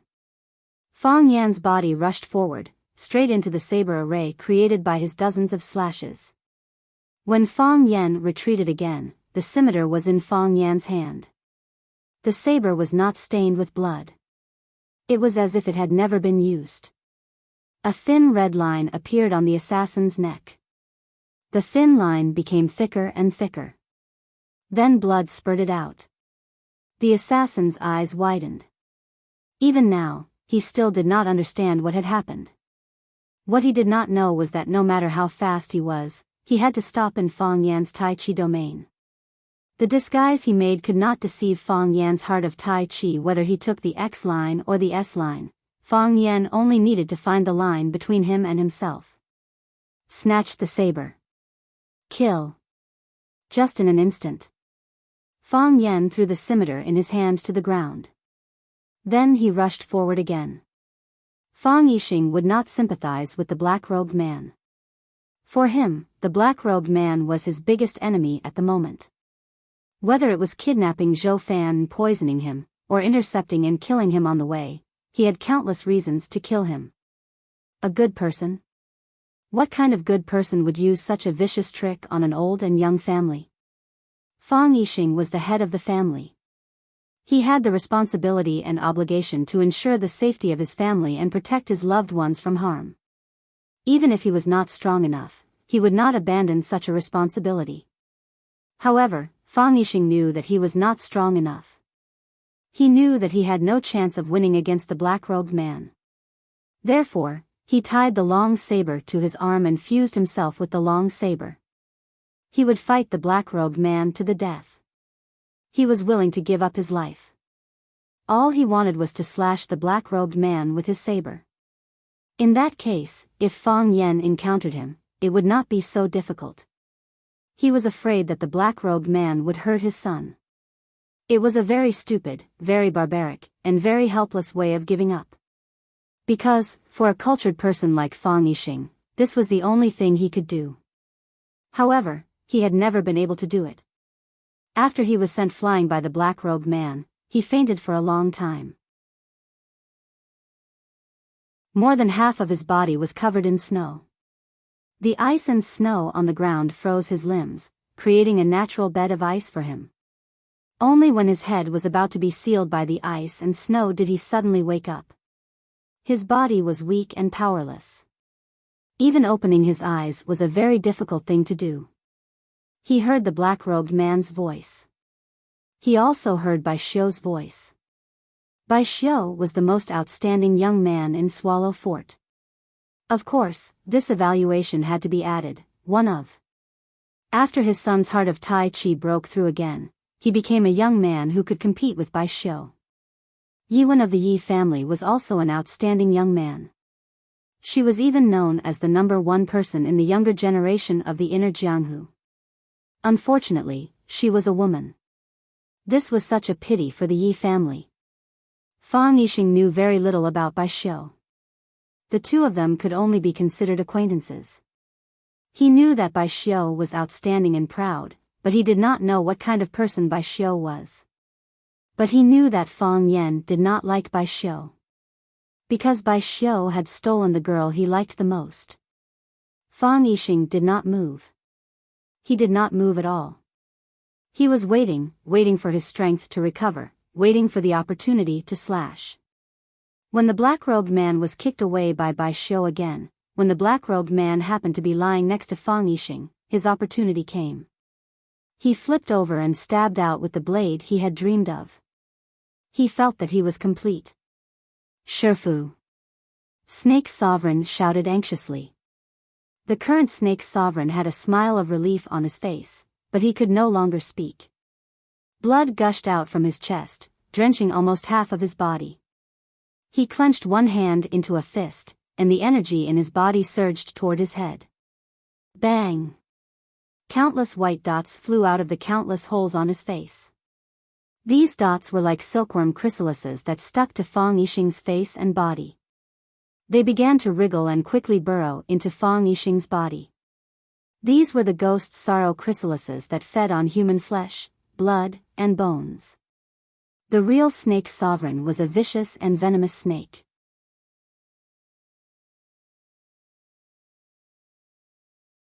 Chapter 439. Fang Yixing's stab was very fierce, and it pierced right into the black-robed man's heart. His heart had already been pierced, and even a great principal golden immortal would not be able to save him. The black-robed man knew his situation, so he used the last of his strength to spray the ghost's worry snake chrysalis out of his face. When he felt his heavy head lighten up, he finally closed his eyes slowly. The black-robed man died in battle. The curtains fell on the snake monarch. He died pitifully and miserably. Even in death, he did not fulfill his wish. Master, the snake monarch rushed over and hugged his master's body. The snake monarch's body was dripping with blood, and his body gradually became cold. Fang Yixing's body twitched non-stop, and his exposed skin had already turned purplish-black. Originally, his head and face were frozen stiff, and his hair and eyebrows were covered in frost. However, in just a few seconds, he began to sweat profusely, as if he was being roasted by a high temperature. His nose began to bleed, and black blood flowed out. Then his eyes, mouth, ears, and even some of the newly formed holes on his face began to bleed. The chrysalis found a new body to attach to, and began to feast on the fresh blood and flesh. All the blood was black in color. The blood had already been stained with the venom of the chrysalis, and became a pool of unusable blood. Fang Yixing's hands scratched his face randomly. He wanted to tear off a piece of skin and a piece of flesh to pull out those little bugs from his body. However, this was simply too difficult. His face and body were badly mutilated from his scratches. Bai Xiu walked over, and looked at Fang Yixing, who was lying on the ground in pain. He frowned slightly. After hesitating for a moment, he used the tip of his sword to stab Fang Yixing's 18 acupuncture points. When those acupuncture points also began to bleed, Fang Yixing's body finally calmed down. He cut off Fang Yixing's pain nerves, so he did not have to endure such pain. Of course, he did not have to bear any pain. He became a vegetable who did not understand pain and cold. In less than a minute, Fang Yixing was tormented by the chrysalis that had drilled into his body, and looked like he was neither human nor ghost. He looked like he had aged several decades. Bai Xiu squatted on the ground, looked at Fang Yixing and asked, "What do you have to say?" He knew that with Fang Yixing's body condition, he wouldn't be able to hold on any longer. The last snake monarch had planted a pupa before he died, and even the current snake monarch had no way of taking it out. What's more, Fang Yixing had just stabbed Snake Lord's master to death.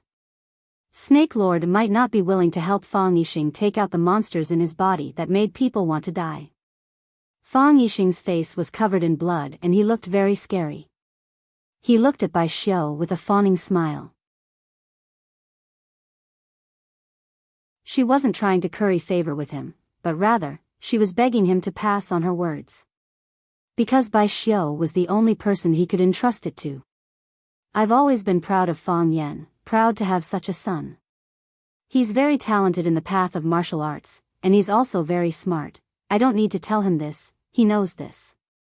Fang Yixing said softly. I don't know how far he can go in the future, but I know that he will go very, very far in the future. He will go to the place that we, the ancestors, can't see. I firmly believe this, because he's my son, although I, as his father, can't be like him. No matter how hard I try, I can't be better than him. I trust Fang Yan very much, so I have nothing to say. My father only hopes that he can take care of himself, and I know that Fang Yan can take good care of him. I want you to pass on a message to Lu Wan. Fang Yixing's eyes were sad, and 2 streaks of bloody tears slid down his cheeks. He said with a sad and regretful voice, I can't tell her face to face, and I can't say it in front of her, I love her. I've never said this before, and I won't have the chance to say it in the future. If I don't say it now, I may never be able to say it to her in this lifetime. Fang Yixing have been mediocre all my life, and I may not have the chance to enter the ancestral hall of the Fang family after I die. If I have the chance to enter, write on my plaque that I'm the husband of a good woman and the father of a good son. Fang Yixing reached out to grab Bai Xiu's hand, and begged, bring it back for me. I will bring it back, Bai Xiu nodded and said. Thank you, Fang Yixing said in a weak voice. His hand fell down, and he closed his eyes unwillingly. Fang Yixing of Swallow Dock died in battle. Fang Yan finally arrived. He saw his grandfather's disciple, Wang Dong, and his father, Fang Yixing. He saw 2 corpses. Fang Yan's hair was disheveled, and his clothes were torn. He ran over barefooted. His eyes were full of murderous intent, and he looked like a mountain ghost or a savage man. He knelt in front of Fang Yixing, and didn't dare to touch his body. There was no sadness or joy on his face, as if he had become an idiot. Yes, Fang Yan had indeed become an idiot. He couldn't accept the fact in front of him, and he didn't want to accept the fact in front of him. How could his father die? How could his father die? Fang Yan, get up and practice. Dad, it's only 6:00, the sun isn't even up. The ancients dance at the sound of the rooster, and the rooster has crowed 3 times. Get up quickly, and don't be lazy. A father was strict, because he couldn't do it himself, so he hoped that his son could do it. He put all his hopes and efforts on Fang Yan. This was also the reason why Fang Yan had a grudge against him, and the relationship between father and son had never been so close. Fang Yan had a good relationship with his mother, Lu Wan, but he lacked friendly communication with his father, Fang Yixing. Fang Yixing liked to scold his son with a straight face, but Fang Yan didn't fall for it at all. He felt that his son was stubborn and inflexible. Conflicts between the two often broke out. Fang Yan, there are 3 mistakes in the rules for a disciple that you wrote down from memory today. Go and copy it 30 times. Are you going to copy the mistakes 30 times? Yes, copy the whole thing 30 times, Dad, don't disobey. Because he liked ancient literature, he hoped that his son could also like ancient literature. He taught him how to write with a brush, and taught him how to leave blank and how thick the ink should be. He hoped that his son would be well versed in both literature and martial arts. He hoped that his son would become a dragon among men. He hoped that his son would be the most outstanding son in the world. Therefore, when his son made a mistake, or when his son wrote a wrong poem or sentence, he punished his son very severely. Fang Yan, I want to discuss something with you, Dad. You say, your grandfather and the Yi family have discussed it, and they want you to compete with the girl from the Yi family. Dad, why should I compete with the woman from the Yi family? She doesn't like me, and I don't like her. She's cold and always has a straight face, as if everyone owes her $200. It's an exchange competition to deepen the relationship between the 2 families. Friendship comes first, competition comes second. You just need to go on stage and do a perfunctory job, don't think too much, okay then. I'll just have a casual competition with her. Fang Yan, I want to discuss something with you, Dad. You say, your grandfather and the Yi family have discussed it, and they want you to compete with the girl from the Yi family again. Compete again? Didn't we just compete last year? No, I won't compete with her. She hit my eyes until they were swollen, and I didn't have the face to go out for more than a month.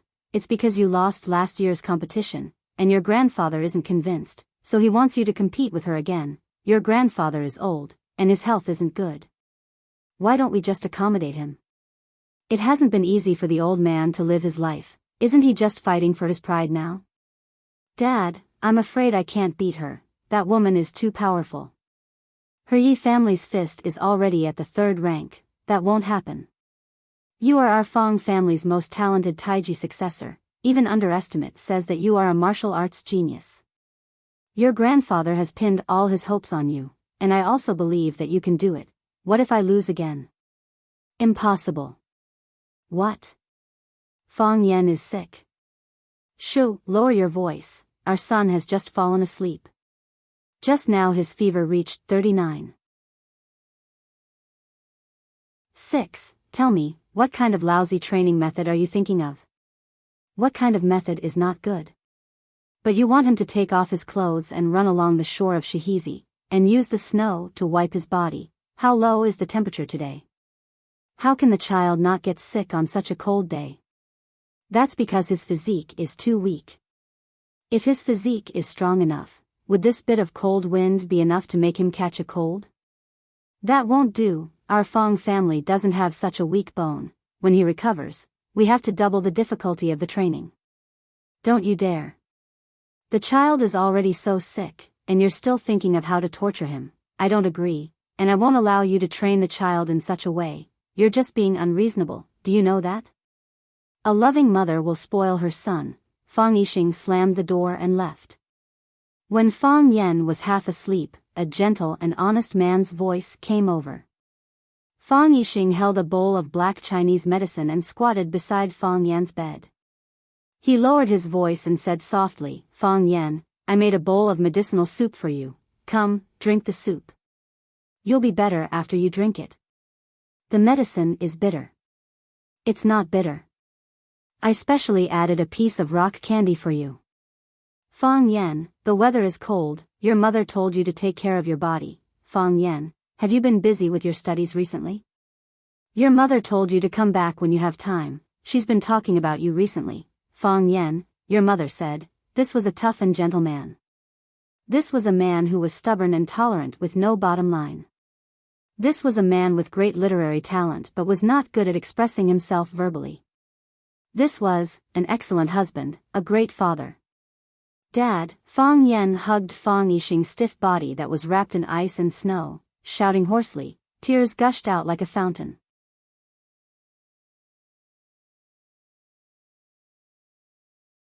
Chapter 440. When the news of Fang Yixing's death reached Swallow Dock, everyone was shocked. Fang Yan carried Fang Yixing's body back to the village. One by one, the red doors were pushed open in the wind and snow. He was a real man. A stocky middle-aged man sighed. What a pity. They all say that Yixing doesn't look like a man from Swallow Dock. Isn't he like a man from Swallow Dock? He is a man from Swallow Dock. What he's done isn't something that every young master in Swallow Fort can do. An elderly woman praised. The old man had to die before the young man. That old dog Fang Hui is really pitiful. The white-haired old man with his hands in his sleeves shook his head and sighed. It's a pity that he didn't die on the battlefield. Otherwise, we can carve his name on the stone tablet at the village entrance. A young man said. Regardless of how the villagers of Swallow Dock felt about Fang Yixing's death, wherever Fang Yan passed by, huge soul-summoning white banners would be raised in the courtyards one after another. On the biggest tree in front of or behind each house, a long white cloth with a spirit-summoning talisman was raised. There was a line of words on the white cloth. The Eastern Pole Immortal Tai ordered the Golden Boy and Jade Girl to lead my father and mother to the world of immortals. The white cloth was unfolded in the wind and fluttered in the cold wind. In the end, the whole village was hung with the spirits summoning flags.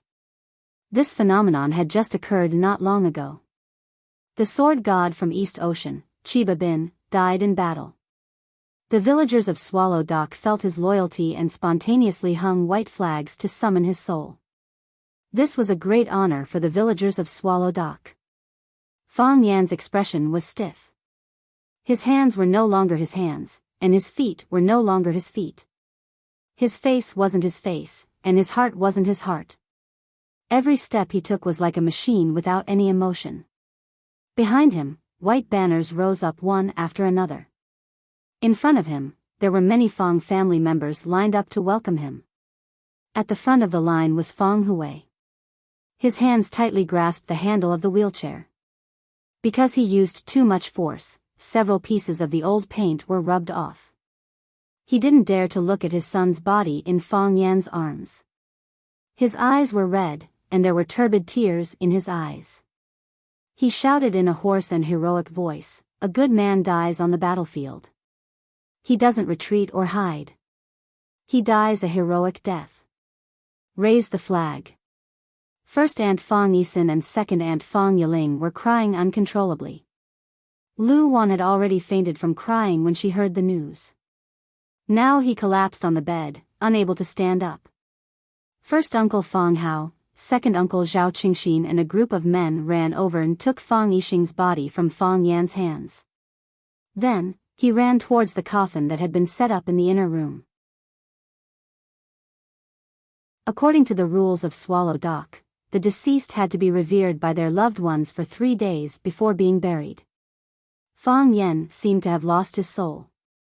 There were no tears, no sorrow, and he couldn't even speak a complete sentence. He passed by his grandfather Fong Hui, the weeping women, and his mother's room. Then, he came to the mourning hall and knelt in front of the coffin. Some people burned incense, some people set off firecrackers, and some people burned paper money. Some people cried, some people howled, and some people mourned. Some people knelt beside Fong Yan, some people comforted Fong Yan to drink water and eat, and some people told Fong Yan to restrain his grief. Fong Yan had long lost his self-awareness. His divine sense had entered another world. He automatically rejected and abandoned everything in this world. In the world he was in, there were only him, Lu Wan, and Fong Yixing, and his family of 3. There were scenes of him cheering when Fong Yixing bought him his first bicycle. There were scenes of Fong Yixing correcting his mistakes in the Tang and Song poems. There were also scenes of Fong Yixing angrily whipping Fong Yan because he was lazy in practicing martial arts. He was erudite and had a good memory. His calligraphy and painting were first class. The famous calligraphy and painting master, Mr. Chen Daoming, once said that he was qualified to be a professor at Shuimu University in Yenjing University. However, he was never good at expressing his feelings. He only scolded and scolded his son. Every time he showed concern, he had to use, "Your mother said so." He was polite to his wife. He didn't have a diamond ring or rose, and he never said, "I love you." However, he loved and protected them with all his heart. With all that he had and all that he could do. Every farewell hug had to be stronger, because this might be a farewell forever. Every wish had to be fulfilled as soon as possible, because there might be no future.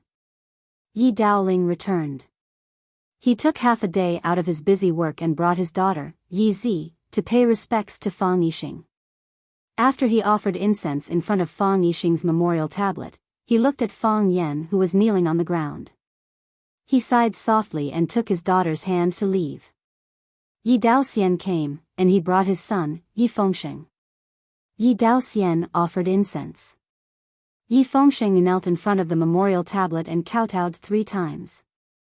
His head was bleeding, and he cried even more miserably than Fong Yan. Yi Daowen also came, and he came with his wife. Yi Daowen offered incense in front of the memorial tablet, while his wife went to the inner room to comfort Lu Wan who had been lying on the bed for 2 days. The old lady of the Li family came, and the old man of the Zhang family came. The old lady of the Ruan family came. The teacher came. The teacher went to visit the old man Fong Hui and then left. Yi Ro came. Yi Ro came and knelt.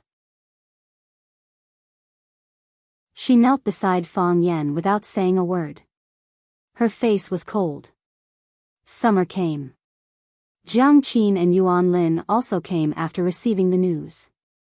Qin Yitian also came. Qin Yitian knelt on the other side of Fang Yan. He didn't say a word to him, nor did he smile. The people she brought were busy helping with Fang Yixing's funeral, as if they were treating their own family. Bai Xiu also came. Bai Xiu offered 3 incense sticks in front of Fang Yixing's memorial tablet, and then stood in front of Fang Yan. He looked at Fang Yan and asked, "Are you very sad?" Fang Yan didn't respond. He couldn't hear what the others were saying, and he didn't want to hear what they were saying. The person he wanted to listen to the most was now lying in that narrow wooden box. What did it matter to him what the others said? "When I went there, he was already dead," Bai Xiu said in a flat voice. But he couldn't swallow his last breath, and he didn't want to use his last strength. He just wanted to stab him. He just wanted to stab him. You didn't see the satisfied expression on his face. He always wanted to do something for his son, and that was his only wish. He did it, so he left with peace of mind. He had a lot of things he didn't want to do, but he didn't have the slightest regret. He wanted to be a good father, and he was indeed a good father. Bai Xiu glanced at Yi Ro and Qin Yitian, who were kneeling on both sides of Fang Yan, and then turned around and walked toward the inner room of the Fang family. Lu Wan's room was crowded with people. Fang Yan's 3 aunts and some women who were close to Swallow Dock all gathered there, talking about family trivia and comforting Lu Wan, so that she would not go to extremes. Bai Xiu stood at the door of the room and knocked on the door, but he didn't enter the room. Lu Wan hadn't eaten or drunk for 2 days in a row, and she was extremely haggard. Her cheeks were thin, and her eyes were deep. Seeing Bai Xiu appear in front of her, Lu Wan immediately jumped up from the bed. She ran to Bai Xiu, grabbed his arm, and asked anxiously, "Bai Xiu, when Yixing left, you were the only one who was with him. Tell me, did he suffer? Did he have any regrets when he left? Did he ask you to bring any message?" Not only Lu Wan was concerned about this question, but the 3 sisters of the Fang family and other women also gathered around. They wanted to know the last situation of Fang Yixing, and they hoped that he didn't have any pain or regret when he left. Since he couldn't live well, then they hoped that he could leave peacefully. Bai Xiu's expression was calm, and his voice was gentle. He said gently and elegantly, "Aunt Lu, Uncle Fang left peacefully, and he didn't leave any regrets. He said that he trusted Fang Yan very much, and he was proud to have such a son." Lu Wan's eyes became moist and big drops of tears rolled down her cheeks. She said in a sad voice, "Yixing never said it, but I know he has always been proud of his son. He always wanted to call his son, but he didn't know what to say to him. Every time he dialed the number, he would ask me to pick it up. He would secretly listen to the conversation, as if he was talking to his son on the phone. Since he had promised something, he must do it. Therefore, even though he thought it was cruel, Bai Xiu still told Lu Wan truthfully, "Uncle Fang asked me to bring you a message." "What message? What message did he ask you to bring?" He said. Bai Xiu's expression was respectful, and his voice was serious. "He regretted that he couldn't say this to you face to face, and he said that he couldn't say it in front of you. He was afraid that if he didn't say it at that time, he wouldn't have another chance." Bai Xiu looked at Lu Wan and said softly, "He said he loved you." Lu Wan burst into tears, and she cried until she fainted. After the coffin was stopped for 3 days, Fang Yixing would be buried. Fang Yan wore mourning clothes and walked at the front of the farewell procession with a mourning stick in his hand. Fang Yingying, Fang Haohan, Yi Fengsheng, Li Xiaotian, and a group of friends who hadn't left Swallow Dock followed closely behind, carrying the banner. According to the tradition, girls like Yi Ro and Qin Yitian only needed to wear a short mourning ceremony. But the 2 insisted on wearing the same mourning ceremony as Fang Yan, which made the old man in charge of the funeral in the village feel awkward for a long time. He discussed it with the old man Fang Hui for a long time before he agreed. When Fang Yan dropped the first handful of dust, the men who had been waiting at the side shoveled the soil into the grave. Wang Dong's grave was dug behind Fang Yixing, and the two brothers were together in life and death. Soon, the deep pit was filled, and the coffin was covered. From then on, they were separated by life and death. The old man in the village sprinkled the spiritual water with a willow branch, and shouted in a long sad tone, "Homeward bound, homeward bound, homeward bound."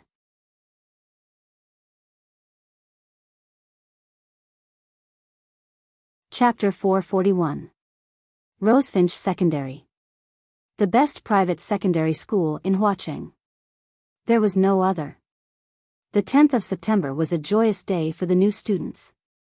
One by one, the lucky students who received the admission notice from Rosefinch Secondary arrived at the school gate accompanied by their parents and family members. They looked at the bright golden words Rosefinch Secondary hanging above the school gate with admiration and joy. After years of hard work, they finally entered the famous school that they dreamed of. Their hearts ached, but they wouldn't cry tears of joy again. Because they had already done this before.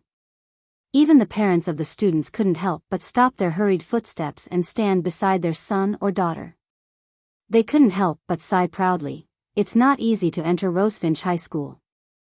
All the students knew that being able to enter Rosefinch High School was equivalent to having one foot in the door of a university.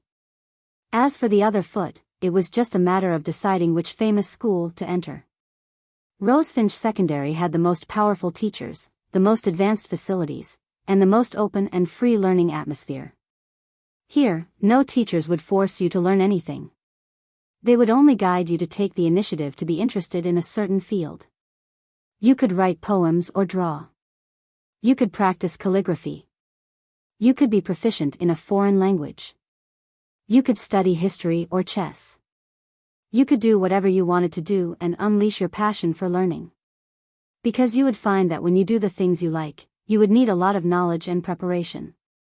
The deeper your love, the more thorough your research, the more you would feel weak and insignificant. You would be like a hungry monster that opened its huge mouth, hoping to swallow all the knowledge into its stomach. The new principal of Rosefinch High School once said this in the media: every student is a treasure house, and the teacher is the key to this treasure house. If the teacher treated himself as a treasure house and the students as a warehouse to transfer their wealth, then the wealth in the warehouse would become less and less. In the end, the warehouse would become unsightly and pitiful. Senior brothers and sisters in white shirts, blue uniforms, and black ties were busily making their way through the crowd, attentively guiding the new juniors to go through various procedures and introducing some related facilities and club information of the school. Our school has a literature club. The famous writer Lu Xiaofan is the honorary president of our literature club. The current president is the youth best-selling author Luo Yi. The standard of our school's Go Club is quite high. This year, we represented Huacheng in the International Youth Go Tournament in Japan and won the first prize for both the individual and the team. Oh, this is already the second year that we've won a Grand Slam. The Tea Ceremony Club was established by Senior Chinitian. Do you know Senior Chinitian? Back then, he was a legendary figure in our flower city. What? You guys know Senior Sister Etienne? Anyway, if you like the tea ceremony, you can go and sign up. Let's not talk about other things. The beauties in the tea ceremony society are the most elegant. A man in a black robe stood at the gate of Rosefinch Secondary. He looked at the ancient gate of Rosefinch Secondary in silence. His eyes were clear and pure. It was easy for people to have a good impression of him. But when you looked into his eyes, you would find that the pool was deep and boundless. If you were not careful, you would fall into it and be unable to get out. His chin was clean-shaven. There was only a light green stubble left. His body stood perfectly straight, like a spear that would never bend, like a pine tree that could support the heavens and the earth. This was a very contradictory personality. He had the demeanor of a young man, but he also had the experience of an adult. These two characteristics fused together to form his unique charm. "Hey!" a clear voice called out from behind him. The man in the robe turned around and saw a beautiful girl talking to him. The girl was wearing a set of white sportswear, a pair of white canvas shoes, and a red cap on her head. Her face was rosy, and there were fine beads of sweat on her forehead. She exuded a youthful aura. There was a Hello Kitty suitcase beside her feet. She should be one of the new students who came to Rosefinch Secondary today. Are you talking to me? The man in the robe looked around and doubtfully asked. If I'm not talking to you, who else could it be? The girl giggled. There's no one else in front of me. Are you talking to a ghost? What's the matter? The man in the robe silently laughed and asked. You're so strange, the girl said. I've been staring at you. You've been staring at the gate of this school. You've been standing here for a while now, not saying a word, not moving at all. What are you thinking about? I was also standing here 3 years ago, the man in the robe said. He was also standing here 3 years ago. At the time, he was in a good mood and felt refreshed. Being bullied by a violent woman was already a big deal. 3 years later, things are still the same, but people have changed. 3 years ago? Ah, you're also a student of Rosefinch Secondary? Then you're my senior. Senior, which university are you studying at right now? I heard that Rosefinch High's university entrance exam results have been quite good these past few years. There was even a class that was 100% accepted into a famous school, shocking the entire education world at the time. The man in the robe lightly shook his head and spoke with a nostalgic tone. I'm not a student, not a student. I'm a teacher at Rosefinch High, the man in the robe said. Ah, the girl opened her eyes wide and said, no way. You're a teacher? How come I can't tell at all? The girl was thinking that it would be lucky to have such a handsome teacher at school. The man in the robe chuckled and said nothing. I'm Suki. Then you, what's your name? The man didn't answer her question and said, goodbye. Saying so, the man walked towards the gate of Rosefinch Secondary. How annoying, the girl stomped her foot in annoyance and said, you still haven't told me your name. The old man in the robe didn't hear her complaint because his figure was already far away. In front of the school's security booth, a man in a green security uniform was lecturing a few punks with blonde hair with a serious expression and said, you brats want to break into the school again, don't blame me for not telling you. What is this place? It's a place for students to learn, a place to train talents for the country. You don't study properly, you don't find a good job outside, instead you want to run into the school all day to harm the girls inside. How can you do that? Harm? A blonde with a row of shiny earrings on his right ear sneered and said, I say, Baldy, do you know how to talk? I'm here to visit my girlfriend, how am I a harm? We're in love with each other, do you know what in love with each other is? You don't, right? Look at you, a coward with weeds growing on his head. Probably no girl will like you in this lifetime. You call that in love with each other? You pursued Li Jingjing, a second-year student, and she was so scared that she avoided you.